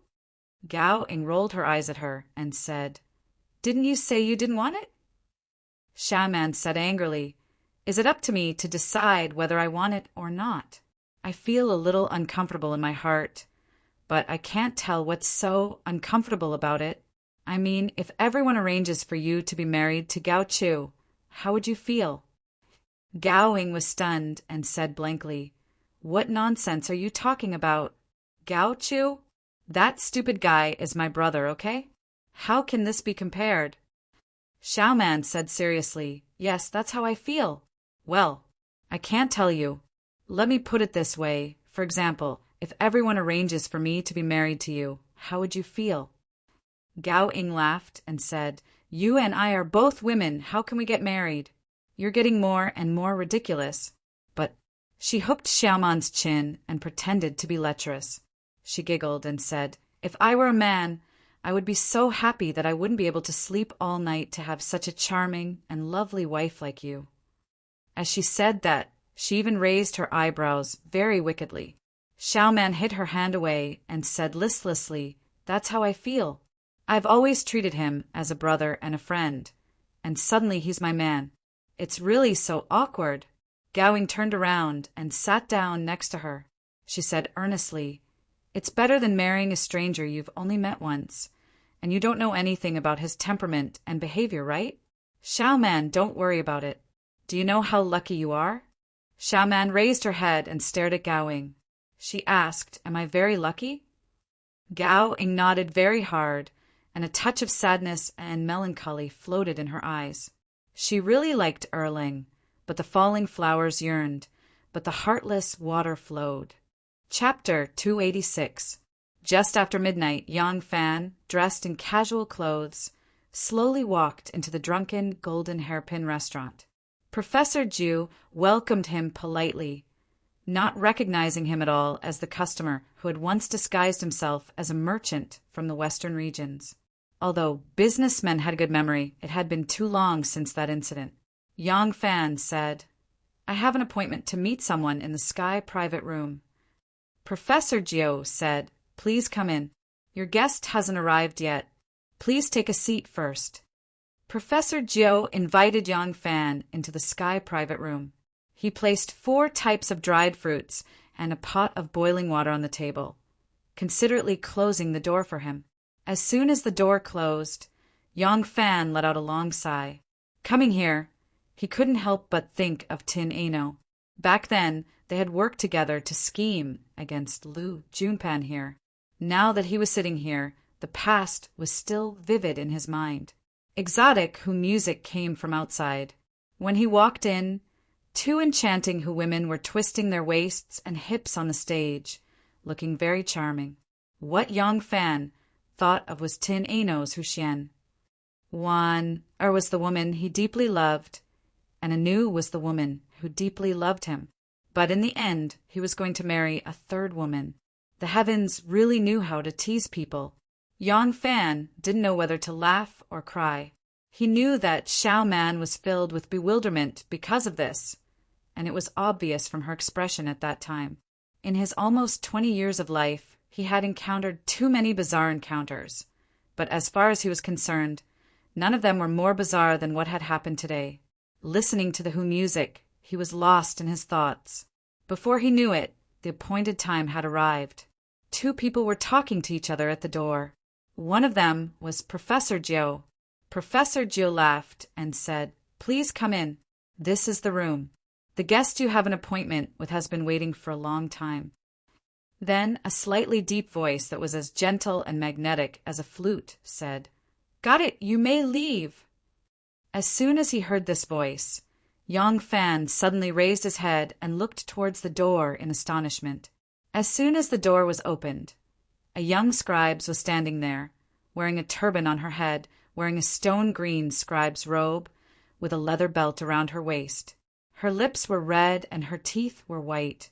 Her temperament was elegant, just like a gentleman from a noble family. She was none other than Princess Taiping in men's clothing. Princess Taiping looked around and saw Yang Fan sitting cross-legged on the couch. She was immediately stunned and seemed extremely surprised. She stared fixedly at Yang Fan and was slightly startled for a moment. Her eyes flashed, and she revealed a smile of enlightenment. She flicked the folded fan in her hand backward and stepped into the room. Yang Fan saw that there were a few middle-aged men with big shoulders and round waists, fierce-looking faces and no facial hair. They were all wearing dark red martial arts clothes with arrow sleeves and black cross-horned hats. They were none other than the several women who were good at wrestling and sumo, who often accompanied Princess Taiping. The door was closed again. Princess Taiping stood by the door with her hands behind her back. She gently knocked her folding fan a few times on the back of her waist. She opened her mouth and smiled. She leisurely walked over and sat opposite to Yang Fan. She smiled and said, "So it's you. So the person that Shinmu fell in love with is you? Ha! I was confused. It should be you. Who else could it be? Yang Fan ignored her question and looked at her rosy white and delicate cheeks. He said in a deep voice, I didn't expect that the person who asked me to meet would be you. Even if I see you now, in my opinion, that person shouldn't be you. Princess Taiping looked at him and said with a faint smile, Why shouldn't it be me? Just because I am a princess? Haha, princess, sometimes you are nothing. Yang Fan made a few gestures with his hands. Princess Taiping said with a smile, Erlang, you and I don't need to verify anything. Is it you who can't recognize me, or I can't recognize you? She put her hands on the table and leaned forward slightly. Her face revealed a touch of hatred. She said in a low voice, Even if you turn into ashes, I won't recognize you as someone else. As she approached, a touch of faint fragrance seeped into Yang Fan's mouth and nose. Her snow-white collar revealed a touch of snow-white traces. Yang Fan raised his body without a trace and said with a sullen face, Since you and I are the same, let's not talk about the past.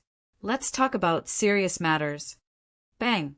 Princess Taiping slammed her palm on the table and said while gritting her teeth, What is serious business? What I want to talk about is serious business. You also know that you are in the wrong.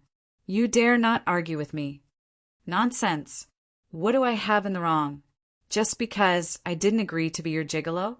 Yang Fan responded with tit for tat. He suddenly went up to her. He raised his sword-like eyebrows and asked in a stern voice, So you deliberately separated us, didn't you? I knew that you were not so kind. The two people's noses were almost touching each other. They were in a deadlock like this for a moment. Princess Taiping suddenly smiled sweetly and slowly sat back down. She said lightly, Xiaoman is a beautiful lady. What are you dissatisfied with? Haha, Yang Fan, you are really capable. Even I have to admire you. One is as pure as ice and as clean as jade. Unexpectedly, she gave all her affection to you. Yang Fan's hands grasped the edge of the table. The blue veins on the back of his palms were bulging. He endured for a long time and then slowly sat back. He gritted his teeth and said, You and Wanner have always been friends. What did she do to you? She didn't. You did. Princess Taiping couldn't bear it anymore. She pounced on him like a tigress. She stared at him with her phoenix, eyes wide open. However, she immediately realized that she had lost control of herself. She quickly sat back down and put on a very elegant appearance. She said, You are really brave. Fortunately, you two acted secretly. Only people like me could find out. Otherwise, if my mother knew about it, you too. Humph.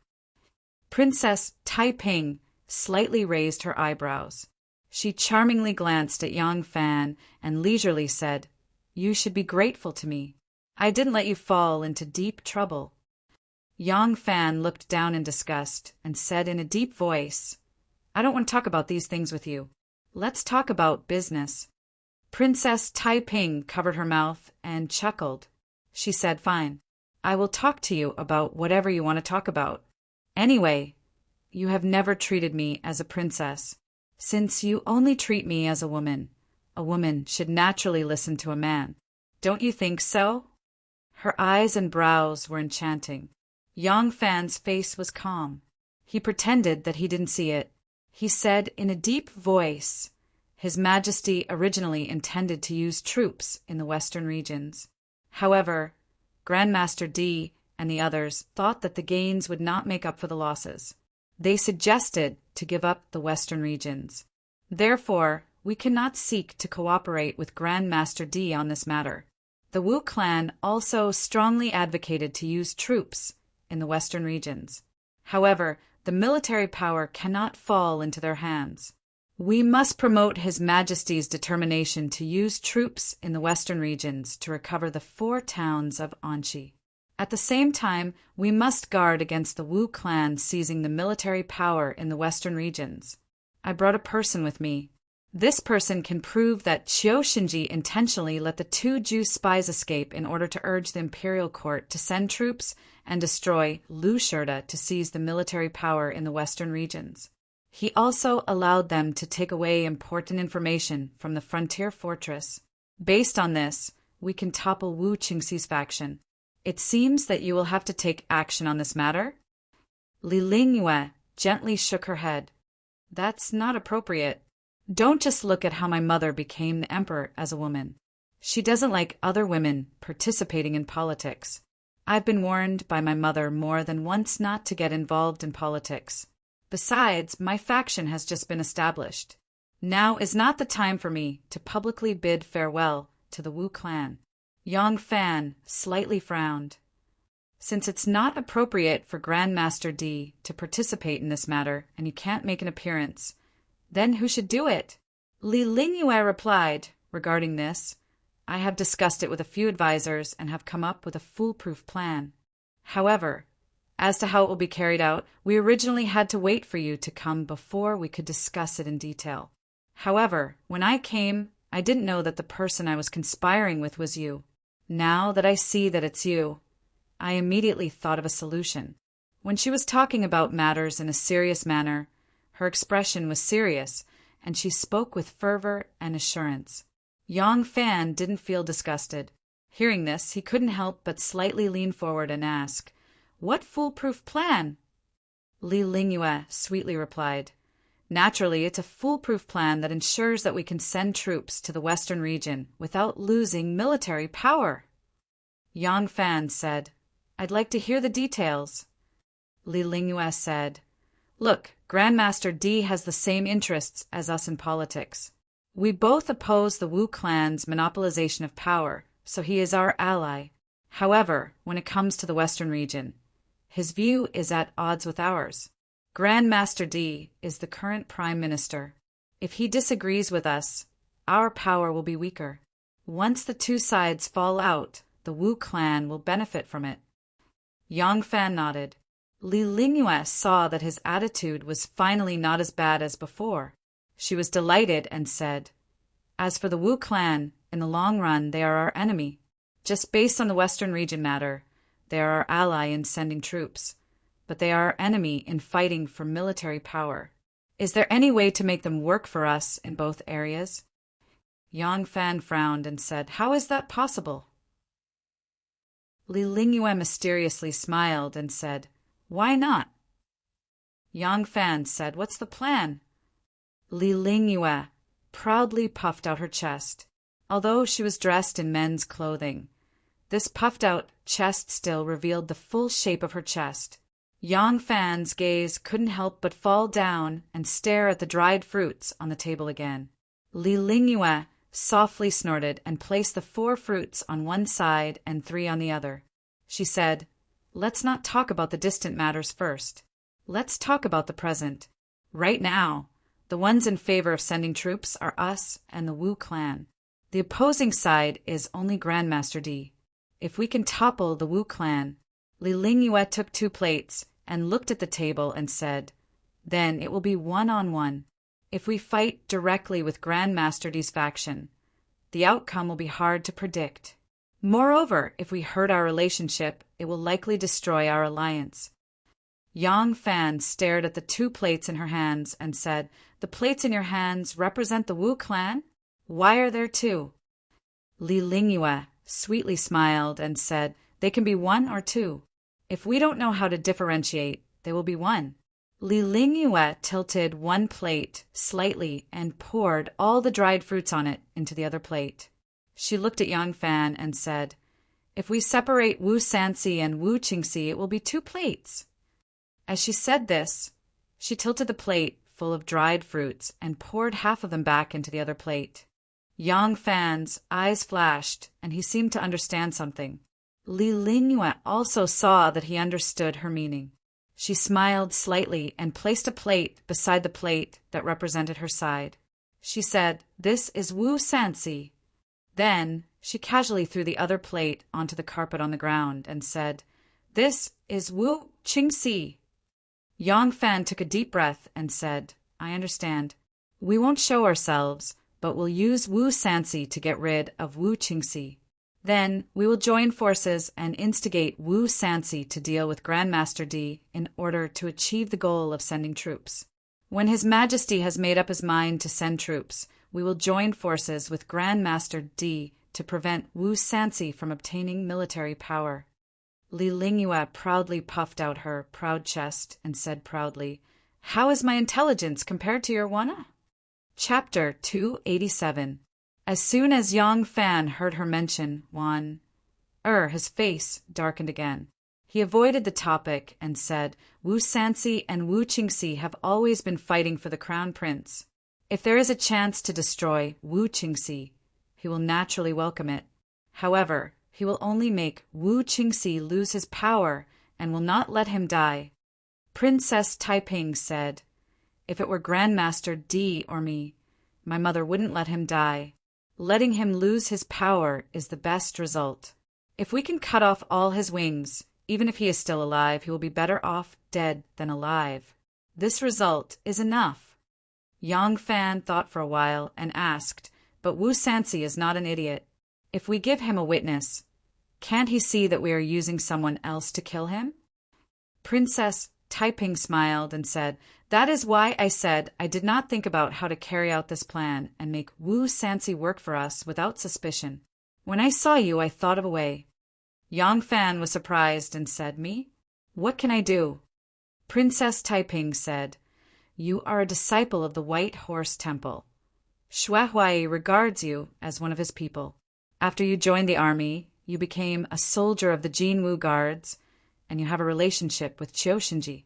Now you have rendered great merit in the 100 Cavalry Neutrality and have been promoted to the Left Commander of the Yulin Guards.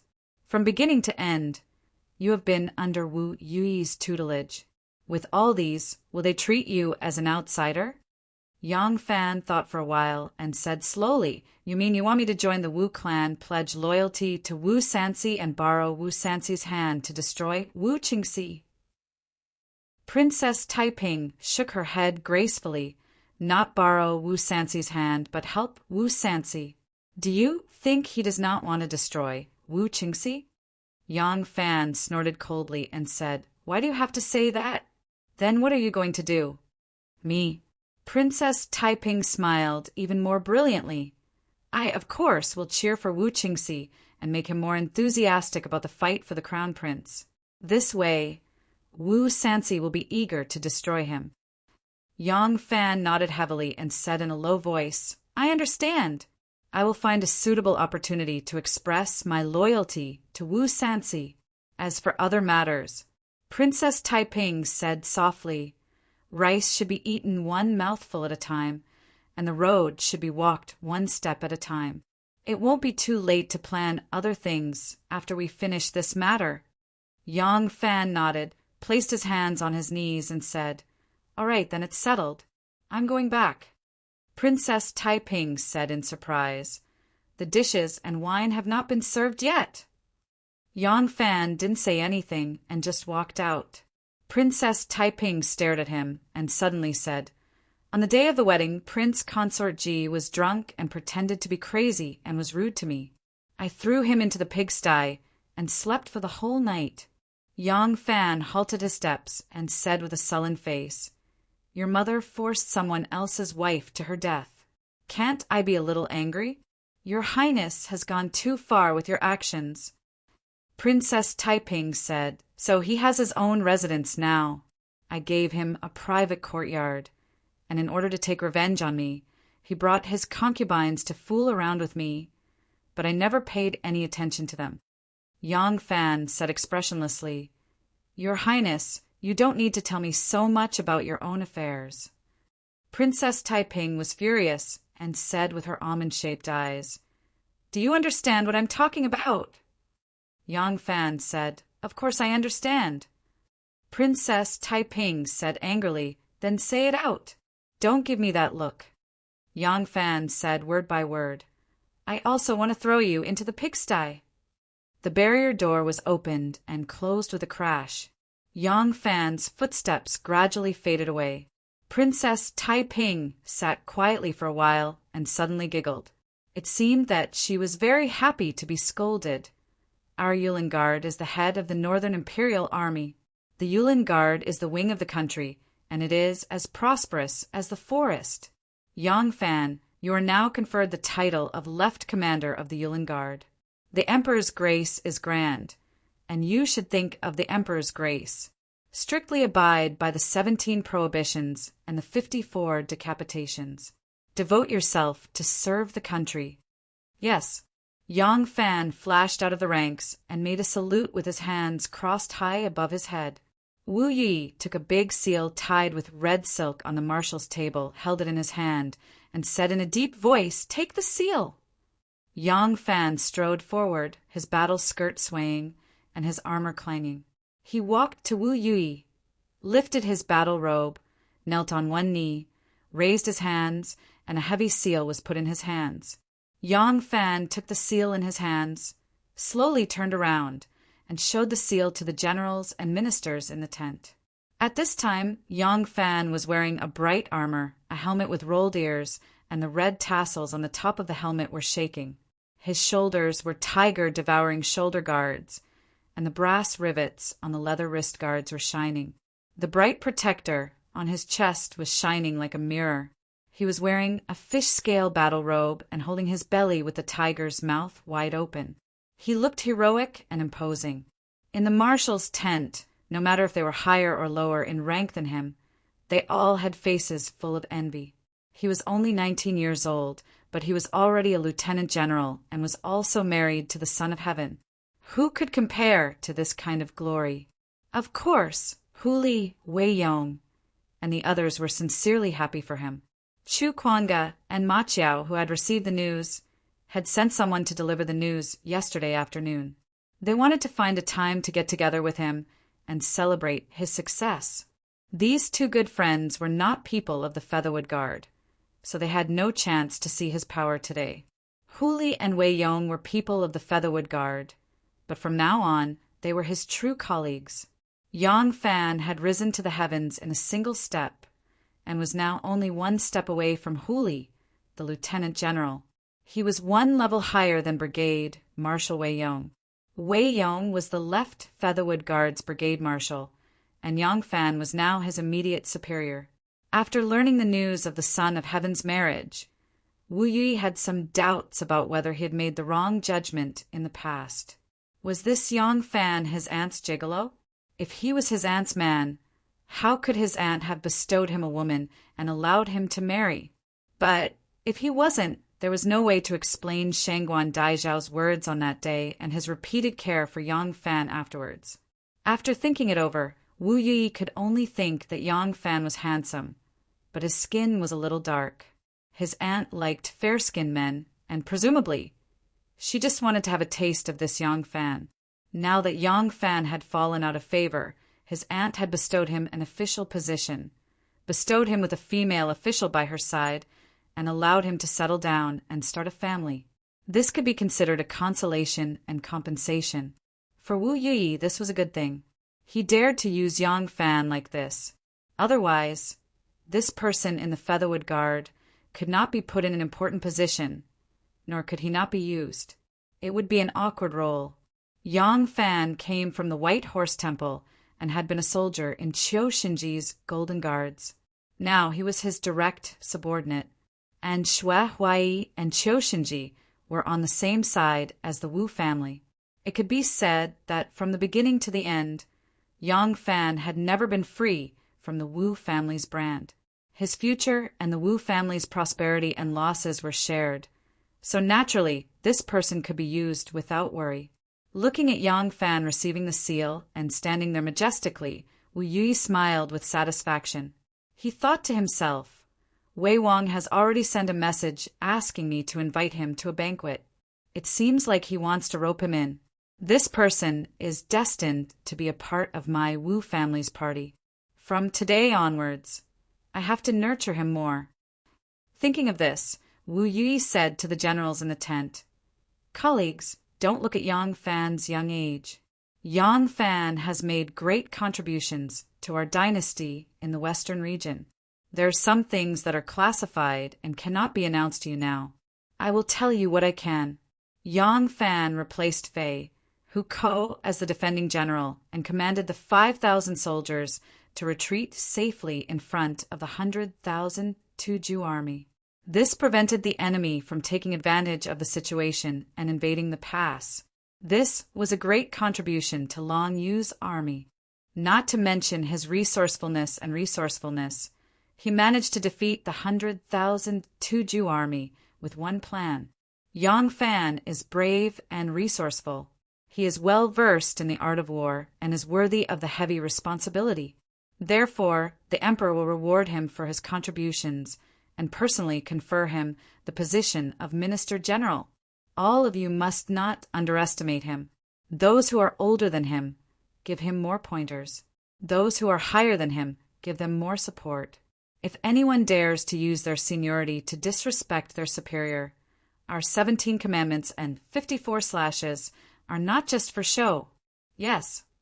All the generals in the tent stood with their arms crossed as they received the order.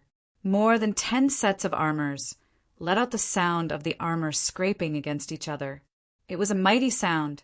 The morning court session was over. The court was filled with red and purple as they slowly walked out of court. This was Yang Fan's first morning court session as the left Minister General of the Yulin Guards. Yang Fan was wearing a brand new set of armor as he stood by the Golden Water Bridge. In the old days when he was a great horn man, he had also carried out early morning guard duties. But at that time he was only a soldier. Today, from the armed warriors outside the Meridian Gate to the Golden Melon warriors in the Golden Hall, all the palace guards were his subordinates. Renja saw Yang Fan and immediately walked over with a smile. He stroked his long beard and said, "My good nephew, congratulations on your promotion. Hee. My son Guangyuan has also heard of your good news. When you come to my residence, this old man will prepare a celebratory feast for you."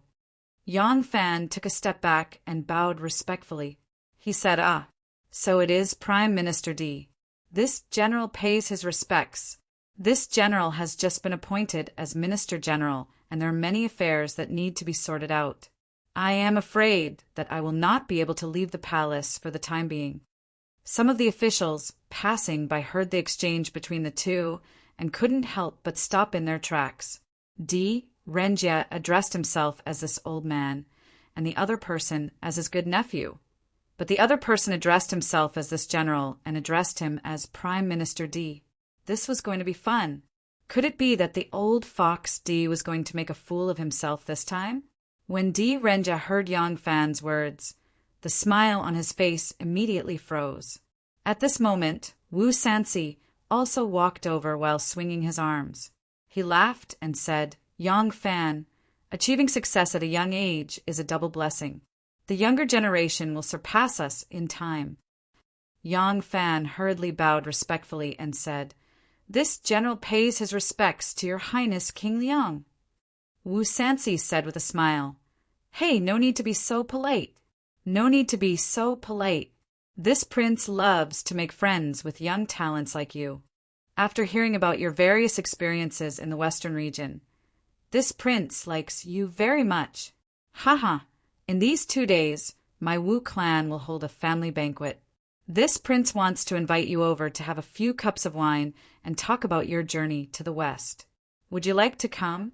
The Northern Office was the emperor's private army, and the Yulin Guard was the head of all the guards in the Northern Office. When Yang Fan returned from the west this time, he became the left general of the Yulin Guard. Huang Xuchang, Tianyan, and others benefited from him, and also became the officers of the 100 cavalry guards of the Black Tortoise Gate. In terms of official position, Yang Fan, as the left general, was certainly not enough in front of people like Renjia and Wu Sansi, but his real power was not small. Renjia and Wu Sansi both shook the olive branch to Yang Fan. They represented the Prime Minister's faction and the Wu Tong Imperial Clan's faction, respectively. The imperial court officials who were standing aside were clear about this. Now they were waiting to see how Yang Fan would choose. Chapter 288. Yang Fan hesitated for a moment, then said to Wu Sansi, "Your Highness, as an outsider, it's not appropriate for me to participate in the Wu clan's banquet, right?" Wu Sansi smiled. "What's wrong with that?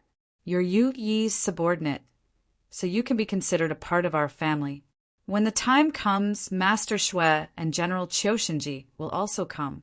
One of them is your master, while the other is your old superior. It's a good opportunity to meet them and have a chat." Yang Fan saluted. "Since it's like this, I'll definitely show up on time." Wu Sansi faced the sky and laughed. Good. Ha ha ha.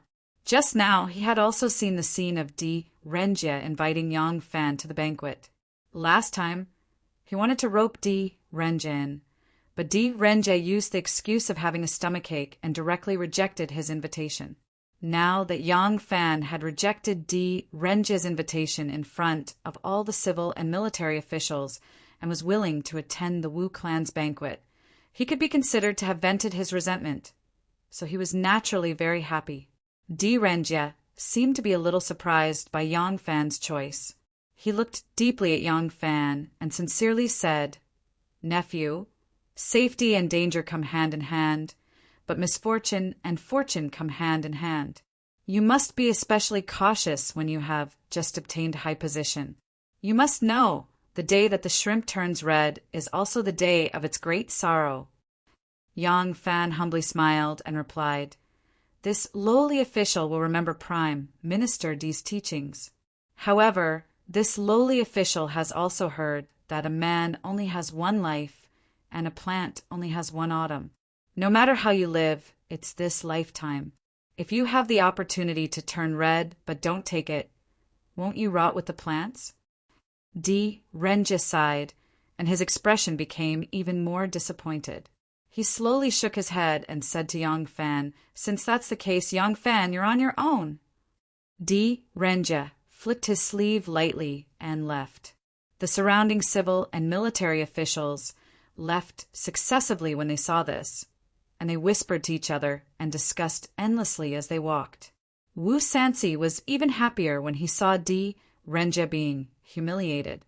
He laughed heartily and said to Yang Fan, "Yang Fan, you have completely offended Old Fox Di this time. Old Fox is the Prime Minister. Don't you regret it?" Yang Fan said sternly, "Yang Fan's achievements today cannot be separated from the nurturing of Master Shui, Great General Qiu, and Great General Wu. How can one forget one's roots? Furthermore, it was said that only broken friends could have close friends. Since Yang Fan has made his choice, he will not regret it." Wu Sansi's eyes lit up as he scrutinized Yang Fan from head to toe, praising, "Good.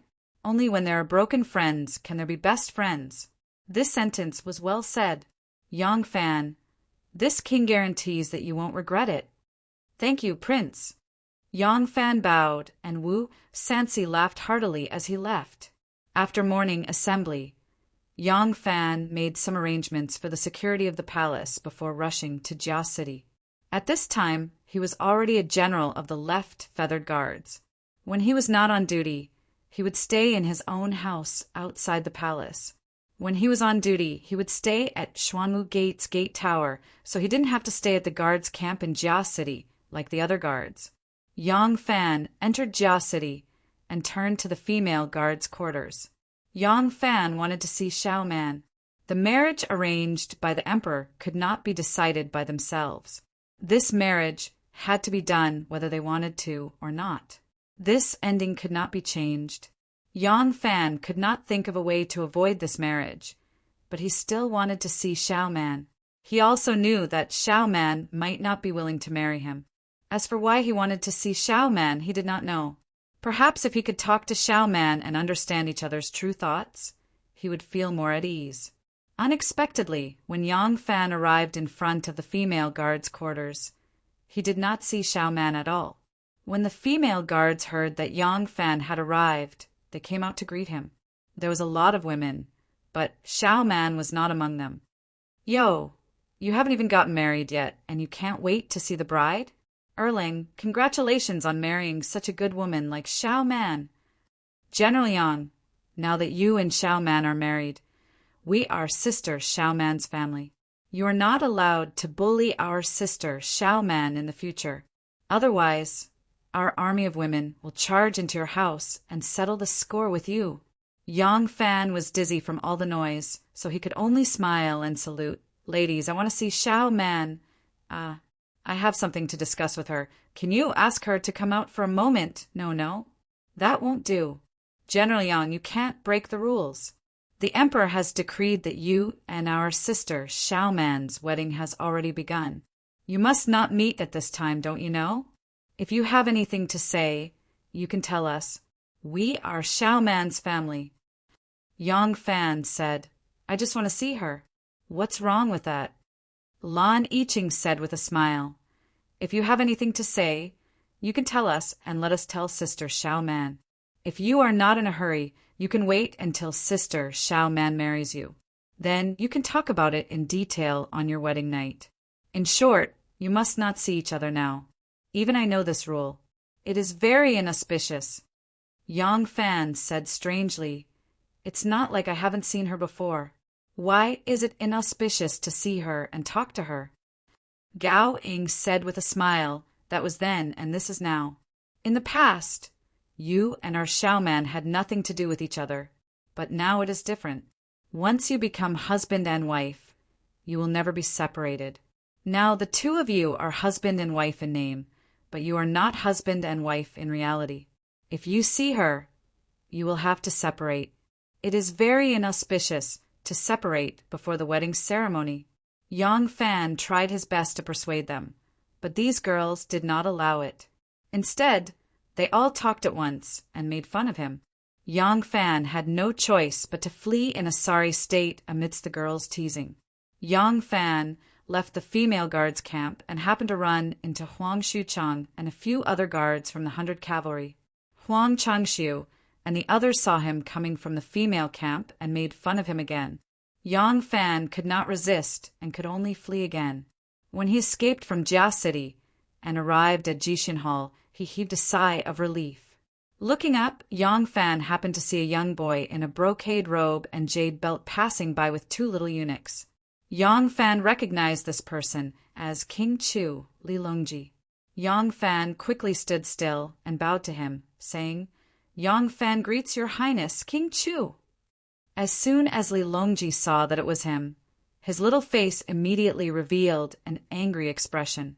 He stopped in his tracks and glared at Yang Fan fiercely, as if he wanted to say something. However, his little mouth opened and closed tightly. He only snorted heavily, raised his head high, and strode past Yang Fan. Yang Fan straightened his back and looked suspiciously at Li Longji's angry back. He was a little puzzled at first, but suddenly remembered the scene of Wu Sansi inviting him during the morning court session. Yang Fan couldn't help but come to a realization. I see. The news of me agreeing to Wu Sansi's invitation must have spread. Li Sanlang is angry at me for being the Wu family's dog. Yang Fan smiled bitterly and shook his head. It was not easy to be an insider. Pledging allegiance to the Wu family was an absolute big secret. If he could become the Wu family's confidant, then he could play a role that was 10 times the power he could control with his current status. Therefore, this matter could not be known to too many people. Now, only Shenmu's people and Princess Taiping knew the truth of his pledging allegiance to the Wu family. Even Di Renjia was kept in the dark. King Chu Li Longji was still a 7-year-old child. His emotions were shown on his face, and he was not shrewd, so it was even more impossible for him to know. From the looks of it, he was afraid that for a long time he would be reviled by Li Tang's royal family and the ministers loyal to Li Tang as the Wu family's dog. In the Library of History outside Wan Er's residence, Xiao Man was waiting quietly under the flowering tree. Xiao Man was wearing a light yellow gauze gown with large sleeves and a long skirt on her small waist. There was a thin, pinkish-brown belt tied into a knot, which further accentuated the girl's slender waist and graceful figure. Her beautiful black hair was tied into a drooping bun, which revealed a bit of the delicateness and cuteness of a young girl. Wan sat in the room. her figure slightly hidden behind the window, quietly watching her. Xiao Man was in the prime of her life and had a well-developed figure. Inside the V-neck was a dark red tube top, which wrapped around a pair of budding breasts. A pair of delicate and sexy collarbones could be seen at a glance. Amidst the charm of Ning Qingxiue, a seductive ravine could be faintly seen. Her bright eyes and white teeth were soft and charming. She also had the charm of a mature girl.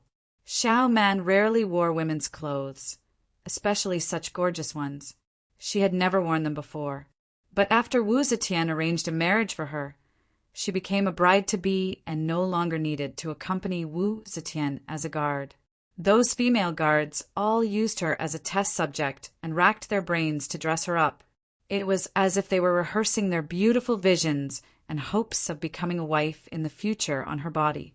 Xiao Man's clothes, hairstyle, and appearance were not up to her at all. It was all done for her by her sisters.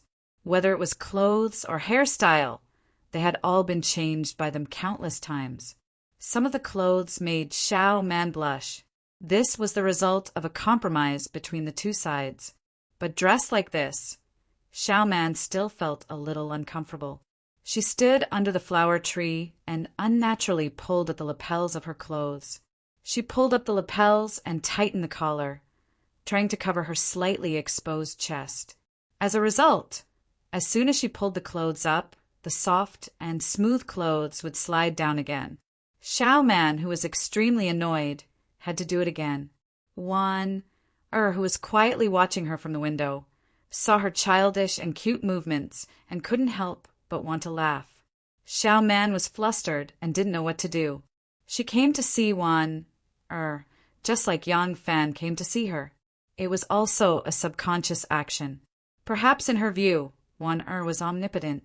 Perhaps only Wan had a way to solve their current predicament or let her understand what to do. She knew that Wan and Yang Fan loved each other. Although she was not in the wrong, she had a feeling that she was a thief who stole something that didn't belong to her. Shangguan Wan'er hadn't let her in yet. She stood under the tree, and a gust of wind blew, causing the fallen petals to scatter in all directions. The peach blossom petals landed on her head, shoulders, and belt. So, in addition to constantly pulling up her clothes, Xiao Man had one more thing to do, and that was to brush away the flowers. Shangguan Wan quietly watched Xiao Man's childish and cute behavior from the window, and the slight resentment in her heart quietly dispersed like petals blown away by the wind. How could such a Xiao Man be hated? Besides, she knew very well that all of this couldn't be blamed on Xiao Man. Xiao Man was also a victim. It was just that emotionally, Wan'er still couldn't accept it. Now that the resentment was gone, there was only an inexplicable melancholy left in her heart. Tell her to go back. Wan gently sighed and ordered her trusted palace maid next to her. Tell her that she is going to be married soon. In the future, she should be a good wife and serve her husband. When Wan said this, her eyes suddenly turned red. She lowered her head and calmed her emotions. She continued, "In the future, she will no longer be a member of the internal guards. It is rare for me and her to see each other in the palace, but we are still good sisters. I wish her happiness for the rest of her life. Don't let her worry about me." The palace maid softly agreed and turned to walk out. Wan gently raised her head. Crystal clear tears were swirling in her eyes, but she wouldn't let them fall. Chapter 289. In the spring of Mount Hua, all living things welcomed and competed for spring. The valley path was narrow and quiet, the mountain road was rugged and winding, the spring water was rapid, the mountain rocks were steep, the emerald green filled the eyes, and the cool breeze was refreshing. The main peaks of Mount Hua, Luoyan Peak, Morning Sun Peak, and Lotus Flower Peak, the three peaks were like cauldron. Their power was beyond the clouds, and their shadows were like the Yellow River. They were known as the three peaks beyond the sky. The West Peak stood tall, as if it was cut by a knife or axe. On the peak of the steep peak, a small pavilion was built against the mountain. One side was overlooking the abyss, two sides were steep cliffs, only leaving a mountain path, Looking from afar, it was like a pavilion in the air. In the pavilion, a young master in a snow-white robe stood with his hands behind his back. The silver headband behind his head looked like it was flying in the wind. Beside him stood an old man in a green robe. His back was slightly bent. His face was full of wrinkles, leaning against the pillar of the pavilion, as if he was an old pine tree that grew in the pavilion. When other people entered the pavilion, they would immediately notice the handsome face of the young master in white. No one would look at him more than once. But Tin Ano, who followed Sita Liang into the pavilion, knew how scary he was. Lu Boyan, the #1 expert by young Master Zhang's side, Anu's martial arts were very complex. This old man had also taught her martial arts before. Anu once speculated that even if she used all of her skills, this old man who looked like a pine tree rooted in the rock, as long as he made a move, within 7 moves, he would be able to take her life. Sita Liang entered the pavilion, bowed to young Master Zhang, and then quietly retreated to the side, leaning against another pillar, just like his master. Lu Boyan was his master. All of his skills were taught by Lu Boyan. But in front of young master, both of them were just servants. There was no need to talk about master and disciple etiquette. The Tian AI Nu knelt down on the jade-like bluestone as soon as she entered the pagoda. She had already taken a bath, so her hair was not tied up and was only tied up with a green ribbon. Her hair was smooth and straight as it hung on her shoulders. She looked elegant and light, like a chrysanthemum flower, wearing a light yellow robe. She looked especially elegant and elegant. Young Master Zhang stood with his hands clasped behind his back. He leaned against the railing and looked into the distance. He looked at the mountains and the white clouds outside the ravine and asked lightly, "You've been gone for several months. Is that all you've told me?" Tin Ano bowed his head and said in a low voice, "Yes. I'm incompetent and failed to find the information that young master needed. Please forgive me, young master." Ha ha ha ha. Young Master Zhang let out a low chuckle at first. Then he laughed out loud. Suddenly he turned around and pointed his finger at Tin Ano like a sword and shouted, "Anu, tell me, how have I always treated you?" Tin Ano nodded and said, "Young master's kindness towards Anu is as heavy as a mountain. Even if Anu's body is crushed and my bones are crushed, I will never be able to repay you." Young Master Zhang sneered, "Fine. It's good that you know. Shinmu has caused quite a commotion this time. From Chang and to Luoyang and even to Yangzhou he has mobilized so many resources, and all of them have been concentrated in the western region. You were by his side, but you knew nothing about it?" Tin Ano's face was a little pale.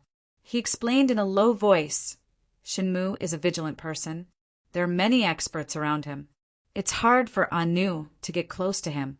Later on, he went to the west of the river. The area there is vast and uninhabited. It's even harder for Anu to track him. Even so, Shinmu was still very careful. He even used the cicada shedding carapace. Anu was careless and chased after his subordinates to the Tuju. She then lost track of him.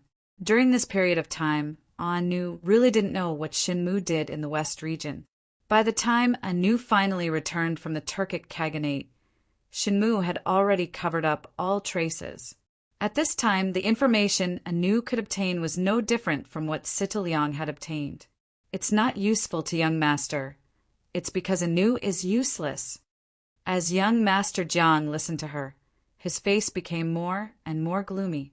In the end, he couldn't help but shout, "Enough!" Tin Ano's delicate body trembled. She hurriedly stopped talking. Young Master Zhang stared at her coldly.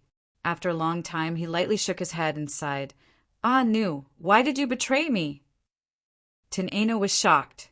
She hurriedly said, "Nu definitely has no intention of betraying young master. Young master, please investigate clearly." Young Master Zhang sneered, "Investigate clearly? Of course I have to investigate clearly. If I don't investigate clearly, wouldn't this young master be kept in the dark by you?" Just as the Tian AI slave was about to defend herself, young Master Zhang flicked his sleeves and turned around abruptly. With his hands behind his back, he raised his head high and said disdainfully, Shinmu has a lascivious nature and is best at seducing innocent girls. You're still young and inexperienced. If you're blinded by his flowery words, I won't blame you as long as you're honest with me. Considering that you've risked your life for me all these years and have made some contributions, I won't blame you. Teneno involuntarily said, Young master, how could Anu like Shinmu? Young master has really misunderstood Anu. Young Master Jiang turned around and walked step by step to Teneno's side. Under his cold gaze, Teneno didn't dare to look up. She could only put her hands on the ground and kneel down at his feet. The corner of young Master Jiang's mouth twitched. He coldly said, If it's not Shinmu, then it's Yang Fan. The blood drained from the Tian Ai Nu's face in an instant, and her face became abnormally pale. Young Master had always thought highly of himself. He didn't even put Shinmu, the hidden sex matriarch, in his eyes. It was even more impossible for a person like Yang Fan to be put in his eyes. He couldn't even remember Yang Fan's name. Now that he blurted it out, how much did he know? Looking at Tin Eno's peculiar expression, young Master Jiang finally believed that the information reported by his subordinate was completely true. His usually calm and untainted heart was suddenly ignited with a nameless flame of jealousy. She has fallen in love with a man. The Anu that I raised has fallen in love with a man. For him, she didn't even hesitate to betray me. The flame of jealousy was burning in his heart, causing his eyes to reveal a sinister expression. Glaring at Anu, who was kneeling at his feet, young Master Jiang suddenly sneered. Ridiculous, truly ridiculous. For a man, you actually let me down. What exactly is love between a man and a woman? And have you forgotten? Even your biological father pushed you into a dry well and abandoned you when he was on the brink of life and death. In this world, who else can be trusted? What kind of love can be trusted? Yang Fan, he is merely coveting your beauty and using flowery words to take advantage of you.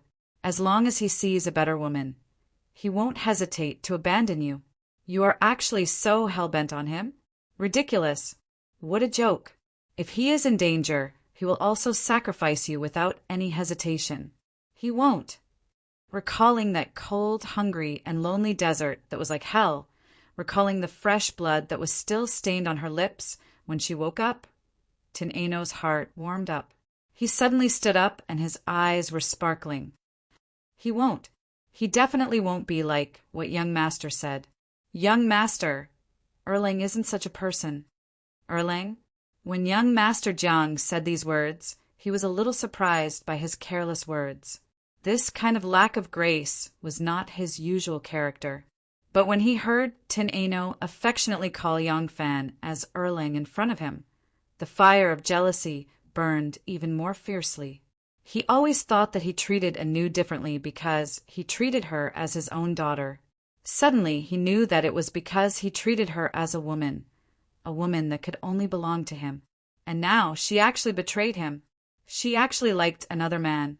Seeing the happiness, trust, and satisfaction in Tin Eno's sparkling eyes, young Master Jiang's heart was filled with hatred. Without thinking, he lifted his leg and kicked. Tin Eno gave a muffled groan and was kicked to the ground by young Master Jiang. Although young Master Jiang was not good at martial arts, the strength of this kick was still very strong. Tin Eno covered his chest that was aching to the bone and looked at him in horror. Young Master Jiang's usually elegant and indifferent face turned livid. He stared at Tin Eno and said sternly, "Just because of that workshop attendant? A workshop attendant that is not much nobler than a dog. You actually betrayed me. What's so good about him? Tell me, what's so good about him?" Anu said in a low but firm voice, "Some people, I can't say what's good about them, but no one can replace them. Young Master, I'm sorry. Anu, really love him. I beg young Master to fulfill my wish." Young Master Jiang was unable to restrain his anger. He kicked again. This time he used all his strength and kicked Anu's body up and heavily fell to the ground. Lu Boyan, who was standing beside the pillar, slightly raised his white eyebrows. A trace of pity flashed in his eyes. He sighed lightly and lowered his eyes again. Tin Eno climbed up with difficulty. A trace of dark red blood seeped out from the corner of her mouth. She raised her hand and used the back of her palm to gently wipe the blood from the corner of her mouth. She kowtowed deeply to young Master Jiang and said firmly, "Anu, beg young master to fulfill my wish." As she said, she kowtowed deeply. Young Master Jiang sneered, "Anu, you really disappoint me. Although you and I are master and servant, but I have always treated you as my own daughter. You actually betrayed me. I will give you another chance today. As long as you repent now, I can treat it as if this matter never happened." Tin Eno was silent for a moment. She placed both her fingertips on the ground and kowtowed deeply. Her forehead deeply kissed the back of her fingertips. Young Master Jiang thought that she was willing to repent. A trace of smile flashed across his face. However, he heard Tin Eno's soft but clear voice again passed into his ears. "Anu, beg young master to fulfill my wish." The smile froze on young Master Jiang's face. He was startled for a moment and suddenly roared, "You don't regret it?" Tin Eno gently raised her head and looked up at the superior young Master Jiang. She said word by word, "As young master subordinate, Anu has risked her life for young master and has done many successful errands. As a woman, the most successful thing in life is to choose the right man. Anu has chosen him, and I don't regret it." Young Master Jiang was so angry that his whole body was trembling. He almost wanted to kick Tin Eno away again. He had just taken a step when he suddenly saw a few drops of Tin Eno's blood on the ground. It almost stained his spotless boots. He hurriedly took 2 steps back and waved his sleeves, shouting sternly, "Boyan!" Lu Boyan said in a deep voice, "This old servant is here." Young Master Jiang said with a trembling voice, "Go! Go to Luoyang and bring back Yongfan's severed head for me. This old servant obeys." Lu Boyan replied and was about to step out of the pavilion. Tin Eno was shocked and hurriedly said, "Don't! Young master, please let him go. Young master." Tin Eno hurriedly crawled to young Master Jiang's side. When young Master Jiang saw that her clothes were stained with blood and there was still blood dripping from the corner of her mouth, he couldn't help but take a few steps back in disgust. Lu Boyan was afraid that she would harm his master, so he hurriedly stepped in and stopped her. Tin Eno's heart was filled with fear. She knew that if young master wanted Yongfan's life, no matter how great Yongfan was, he wouldn't be able to live. With young master's power, it might be difficult to assassinate an emperor, but there wouldn't be anyone else who could receive the same protection as the emperor. If young master wanted Erling to die, then Erling definitely wouldn't be able to live. Seeing her fearful look, young Master Jiang's eyes suddenly flashed a trace of malicious smile. His angry look disappeared, and he once again regained his calm, unhurried, and noble elegance. He smiled at Tin Eno and said, "Even your biological father could abandon you when a disaster was about to befall him. Stupid woman, do you really believe that there's such a thing as undying love in this world?" Young master, Anu originally didn't believe it, but after meeting Erling, Anu believed it. Good, good, good. He's willing to die for you, and you're also willing to die for him. Ha ha, good. Very good. Young Master Jiang's smile disappeared as he shouted in a deep voice, "You and him, one of you must die. If you don't wish for him to die, then you must die in his place. As long as you die, I'll let him go." Young master. Tin Eno suddenly raised her head. Her face was as pale as paper, and her eyes were filled with deep despair. Young Master Jiang laughed out loud. "Ha ha ha! What oath of undying love! What undying love! It's simply too weak. Anu, aren't you willing to disregard your life and death for him? Then go and die." This young master's words carry enormous weight. "As long as you die, I won't touch a single strand of his hair. Are you afraid? Are you regretting it?" Ha ha ha. He laughed complacently, but he only laughed 3 times before his voice abruptly stopped. He widened his eyes in shock as he watched Tin Ano slowly stand up with one hand clutching his chest. Her beautiful face was pale and her body was swaying, but her steps were abnormally firm as she walked forward step by step. Young Master Zhang's eyes slowly revealed a blank look as he helplessly watched Tin Ano walk past him, over the railing of the small pavilion, and stood outside the railing. Outside was only a 3 chi wide rock, and behind it was a bottomless abyss. The white clouds were almost at the same level as the top of the cliff. Tin Ano stood facing the abyss, her clothes fluttering in the wind, looking extremely thrilling. Young Master Zhang asked in horror, "Ah, Nu, what do you want to do?" Tin Ano looked down the cliff, slowly turned around, and said to young Master Zhang, "Young Master Zhang is a man of your words. I believe you won't go back on your words." Young Master Zhang's face of shock quickly turned into unconcealable anger and jealousy. He rushed to the railing, grabbed it tightly, and asked loudly, "You're really willing to die for him? You're actually willing to die for a lowly commoner, a lowly commoner. Who am I? I'm 10,000 times more noble than him. I'm a high and mighty god. What is he? You're actually willing to betray me for him." A trace of a smile appeared on Tin Ano's face. The wind fluttered her fine black hair. The sunlight shone on her suet, jade-like cheeks, and the bright red beads of blood at the side of her lips were crystal clear like a string of amber beads. Young Master is a high and mighty god, but Second Lang is in the mortal world. Anu is willing to descend to the mortal world for him. No.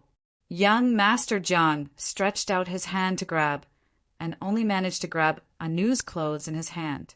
Tin Ano's entire body slowly fell backwards, her face still carrying a peaceful smile.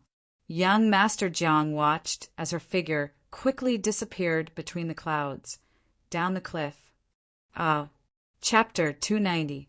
Yang Fan knew nothing about what happened on Mount Hua. At this moment, he was heading to the Wu clan's banquet.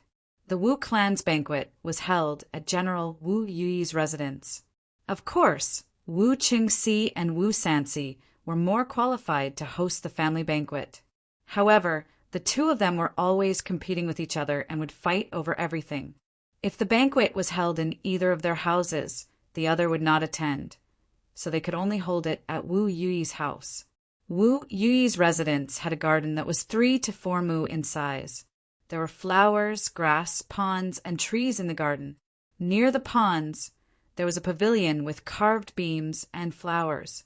The pavilion was 2 stories high and looked magnificent.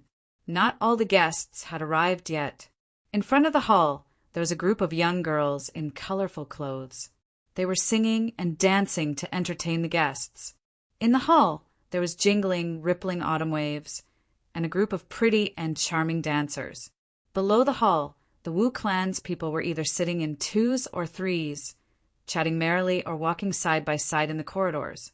At first glance, it looked like a harmonious group. Almost all the influential figures of the Wu clan had arrived.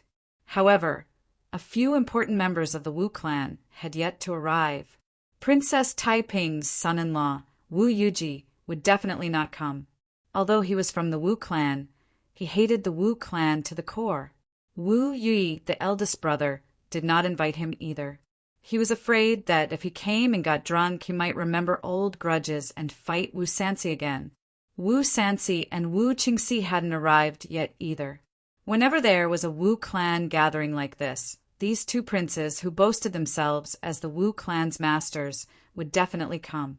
However, the 2 of them would never arrive before the other party, lest they appear to be inferior to the other party.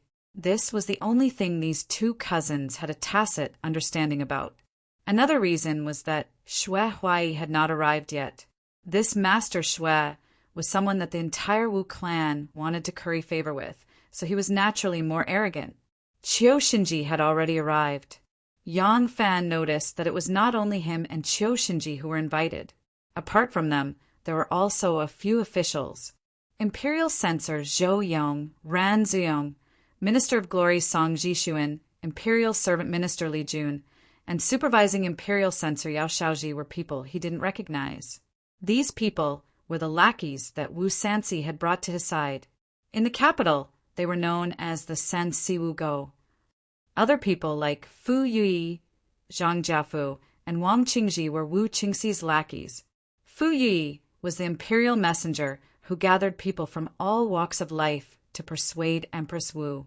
After Empress Wu ascended to the throne, she immediately promoted him to the position of assistant minister of the Phoenix Pavilion's Lantai Pavilion.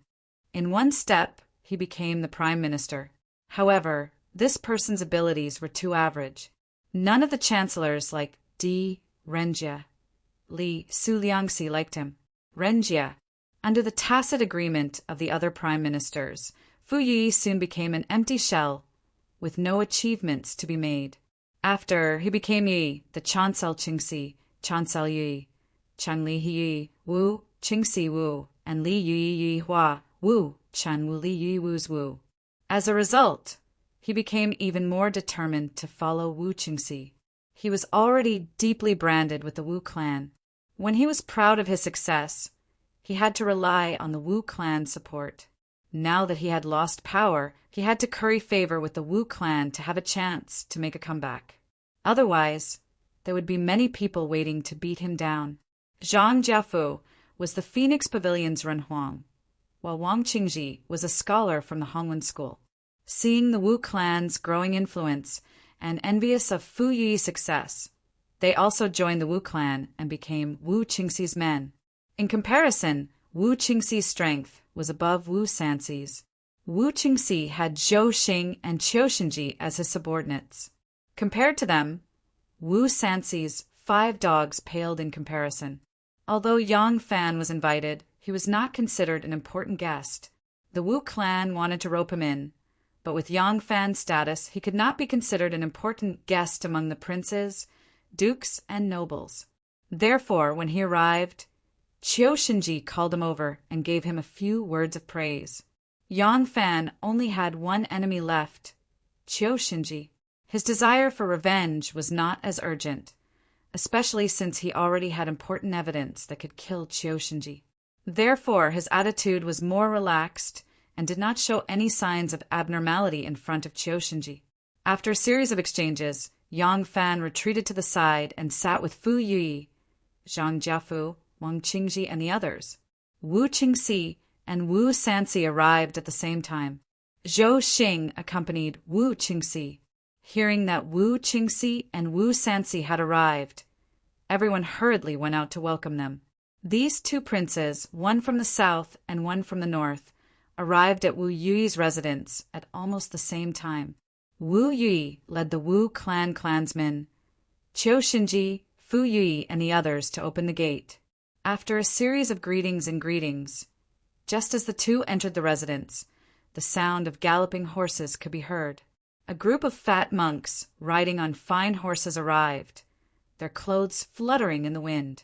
"I am Master Xue is here." Wu Sanci and Wu Qingxi, who had been reserved just a moment ago, suddenly changed their expressions and rushed out of the mansion with smiles on their faces. It was as if the 2 of them were the masters of the mansion, leaving Wu Yui behind. "Nay." Xue Huai pulled on the reins and looked around disdainfully. Wu Sanci quickly stepped forward and took the reins from Xue Huai's hands. Wu Qingxi rushed forward and held the stirrups for Xue Huai. Xue Huai dismounted his horse and laughed. "Prince Wei, Prince Liang, I'm not late, am I?" The 2 smiled sincerely and rushed to say, "Not late, not late." Master Xue came at the right time. Master Xue is our Wu clan's honored guest. Without Master Xue, this banquet cannot be started no matter what. Xue Huai laughed loudly. Suddenly, he saw Yang Fan and left Wu Qingxi and Wu Sanci behind. He strode over and looked Yang Fan up and down. The more he looked, the more pleased he became. He patted Yang Fan's shoulder heavily and laughed. 17. I've heard about your contributions in the Western region. I'm very happy for you. Not bad. This is someone from our White Horse Temple." After Xue Huai finished speaking, he turned to the disciples and said, "You bunch of trash! You've been with me for a long time. But when have you ever been as successful as 17? All of you should learn more from your junior brother." The monks said yes. Among them, Hong Yi Honglu and the others who were familiar with Yang Fan surrounded Yang Fan and greeted him warmly. Seeing this, Wu Qingxi and Wu Sanxi hurried over and followed Xue Huai's wishes. They praised Yang Fan and made Xue Huai laugh heartily. As they talked, they walked in. Xue Huai talked about his disciple Yang Fan's contributions in the western region. He talked about how Yang Fan led an army to attack the Turkic Khaganate and how Gugulu ran far away when he heard the news. Xue Huai was exultant and everyone was flattering him. The host and the guests were happy. Xue Huai sat in the middle of the banquet hall in the garden behind the residence. Wu Sanxi and Wu Qingxi also sat on his left and right, and the banquet officially began. Rows of beautiful maids served up all sorts of delicacies. As the host, Wu Yi raised his cup and gave a speech, and the banquet began. During this banquet, besides the unrestrained and arrogant Xue Huai who drank to his heart's content while his disciples Hong 1, Hong 6, and the others drank and chatted freely, the others didn't feel relaxed at all. Wu Zetian had already ascended to the throne, and the position of crown prince had become the topic of the Wu clan's greatest concern. Among the Wu clan's nephews, the ones with the greatest influence and the highest chance of winning the position of crown prince were Wu Qingxi and Wu Sanxi. Although the rest of the Wu clan's members all had the same surname, they still had to depend on someone. As for Wu Qingxi and Wu Sanxi, on one hand, they had to flatter Xue Huai and try their best to build a close relationship with the emperor's lover. On the other hand, they had to take this opportunity to win over important Wu clan members like Wu Yui. At the same time, they had to keep the other party in check and not let the other party overshadow them. Amidst this joyous dance and celebration of peace, there were extremely complicated calculations, trade-offs, and compromises, other than the people of the White Horse Temple, who could ignore it because of Xue Huai's high status. Who else could let their guard down? Among the guests that the Wu clan had invited, Zhou Yongyi, Ran Ziong, Song Jishuan, Li Jun, and Yao Shaoji were already Wu Sanxi's people. Qiu Xinji, Zhou Xing, Fu Yuyi, Zhang Jiafu, and Wang Qingji were Wu Qingxi's people. The only person that could be won over was the newly promoted military noble, Yang Fan. Xue Huai's status was high. Although he was close to the Wu clan, he couldn't rely on Wu Qingxi or Wu Sanxi. These two people only wanted to curry favor with him and didn't dare to think that they could make him their subordinate. However, it was different now. Yang Fan was Xue Huai's proudest and most beloved disciple. If Yang Fan stood on someone's side, his master would most likely side with that person. With such a plan in mind, Wu Qingxi and Wu Sanxi did their utmost to curry favor with Yang Fan. Of course, with their current status, they could not lower their statuses and try to win over a young general. These things were done by their lackeys on their behalf. Thus, as soon as the banquet began, the Wu clansmen who had pledged their allegiance to Wu Qingxi and Wu Sanxi, as well as Zhou Yongyi and Fu Yi, all sought out Yang Fan, toasting him, shaking his arm, and trying to win him over to their side. In Xue Huai's eyes, he thought that these people were giving him face and treating his disciple with special courtesy. In his joy, Xue Huai downed his cup and soon became drunk. A few members of the Wu clan who were inclined towards Wu Qingxi stepped forward and toasted Xue Huai first before toasting Wu Qingxi. When Wu Sanxi saw that they had placed Wu Qingxi in front of him, he was immediately displeased. Without waiting for them to toast him again, he coldly snorted and said, "I'm going to relieve myself." Then he flicked his sleeves and left the table. When Wu Qingxi saw his actions, he only sneered inwardly. He drained his cup of wine and began to chat happily with his clansmen. Yang Fan had been watching Wu Sanxi's every move the entire time. When he saw Wu Sanxi stand up and leave, he hurriedly stood up as well. He pretended to be drunk and smiled at Hong Lu, who had stepped forward to urge him to drink. "Sixth senior brother, please take a seat. I'm going to relieve myself, and will be back soon." Dancing and singing continued on the upper floor. Maids fluttered back and forth like butterflies, and a manservant stood in front of the building. Yang Fan walked to the front of the building and stated his intentions. Immediately, a delicate and pretty manservant led him to the toilet. Yang Fan looked at Wu Sansi, who was walking not too far in front of him. He only continued to walk slowly and didn't say a word. When he arrived at the toilet, the manservant was waiting outside. Yang Fan turned around and entered the room, just in time to see Wu Sansi taking off his belt and lifting his robe. Yang Fan looked around and didn't see anyone else. He quickly caught up to Wu Sansi and bowed respectfully. "Yang Fan pays his respects to His Highness, King Liang." General Yang. Wu Sansi felt a bit awkward. His robe was halfway undone, and he was just about to relieve himself. Yang Fan's politeness really wasn't in the right place. Wu Sansi forced a smile and nodded. Just as he was about to continue relieving himself, Yang Fan suddenly flashed to his side and said in a low voice, "I have a confidential matter that I wish to report to His Highness, King Liang." HM. Wu Sansi immediately went on guard when he heard this. Even his desire to relieve himself was gone. He immediately asked, "What do you have to report?" Yang Fan said, "I have captured an extremely important witness in the western regions, and it is related to His Highness King Wei. This is no small matter, so I do not dare to report this to the imperial court, nor do I dare to destroy the evidence on my own. After thinking about it for a long time, I can only report this to His Highness, King Liang, and ask him to make a decision for me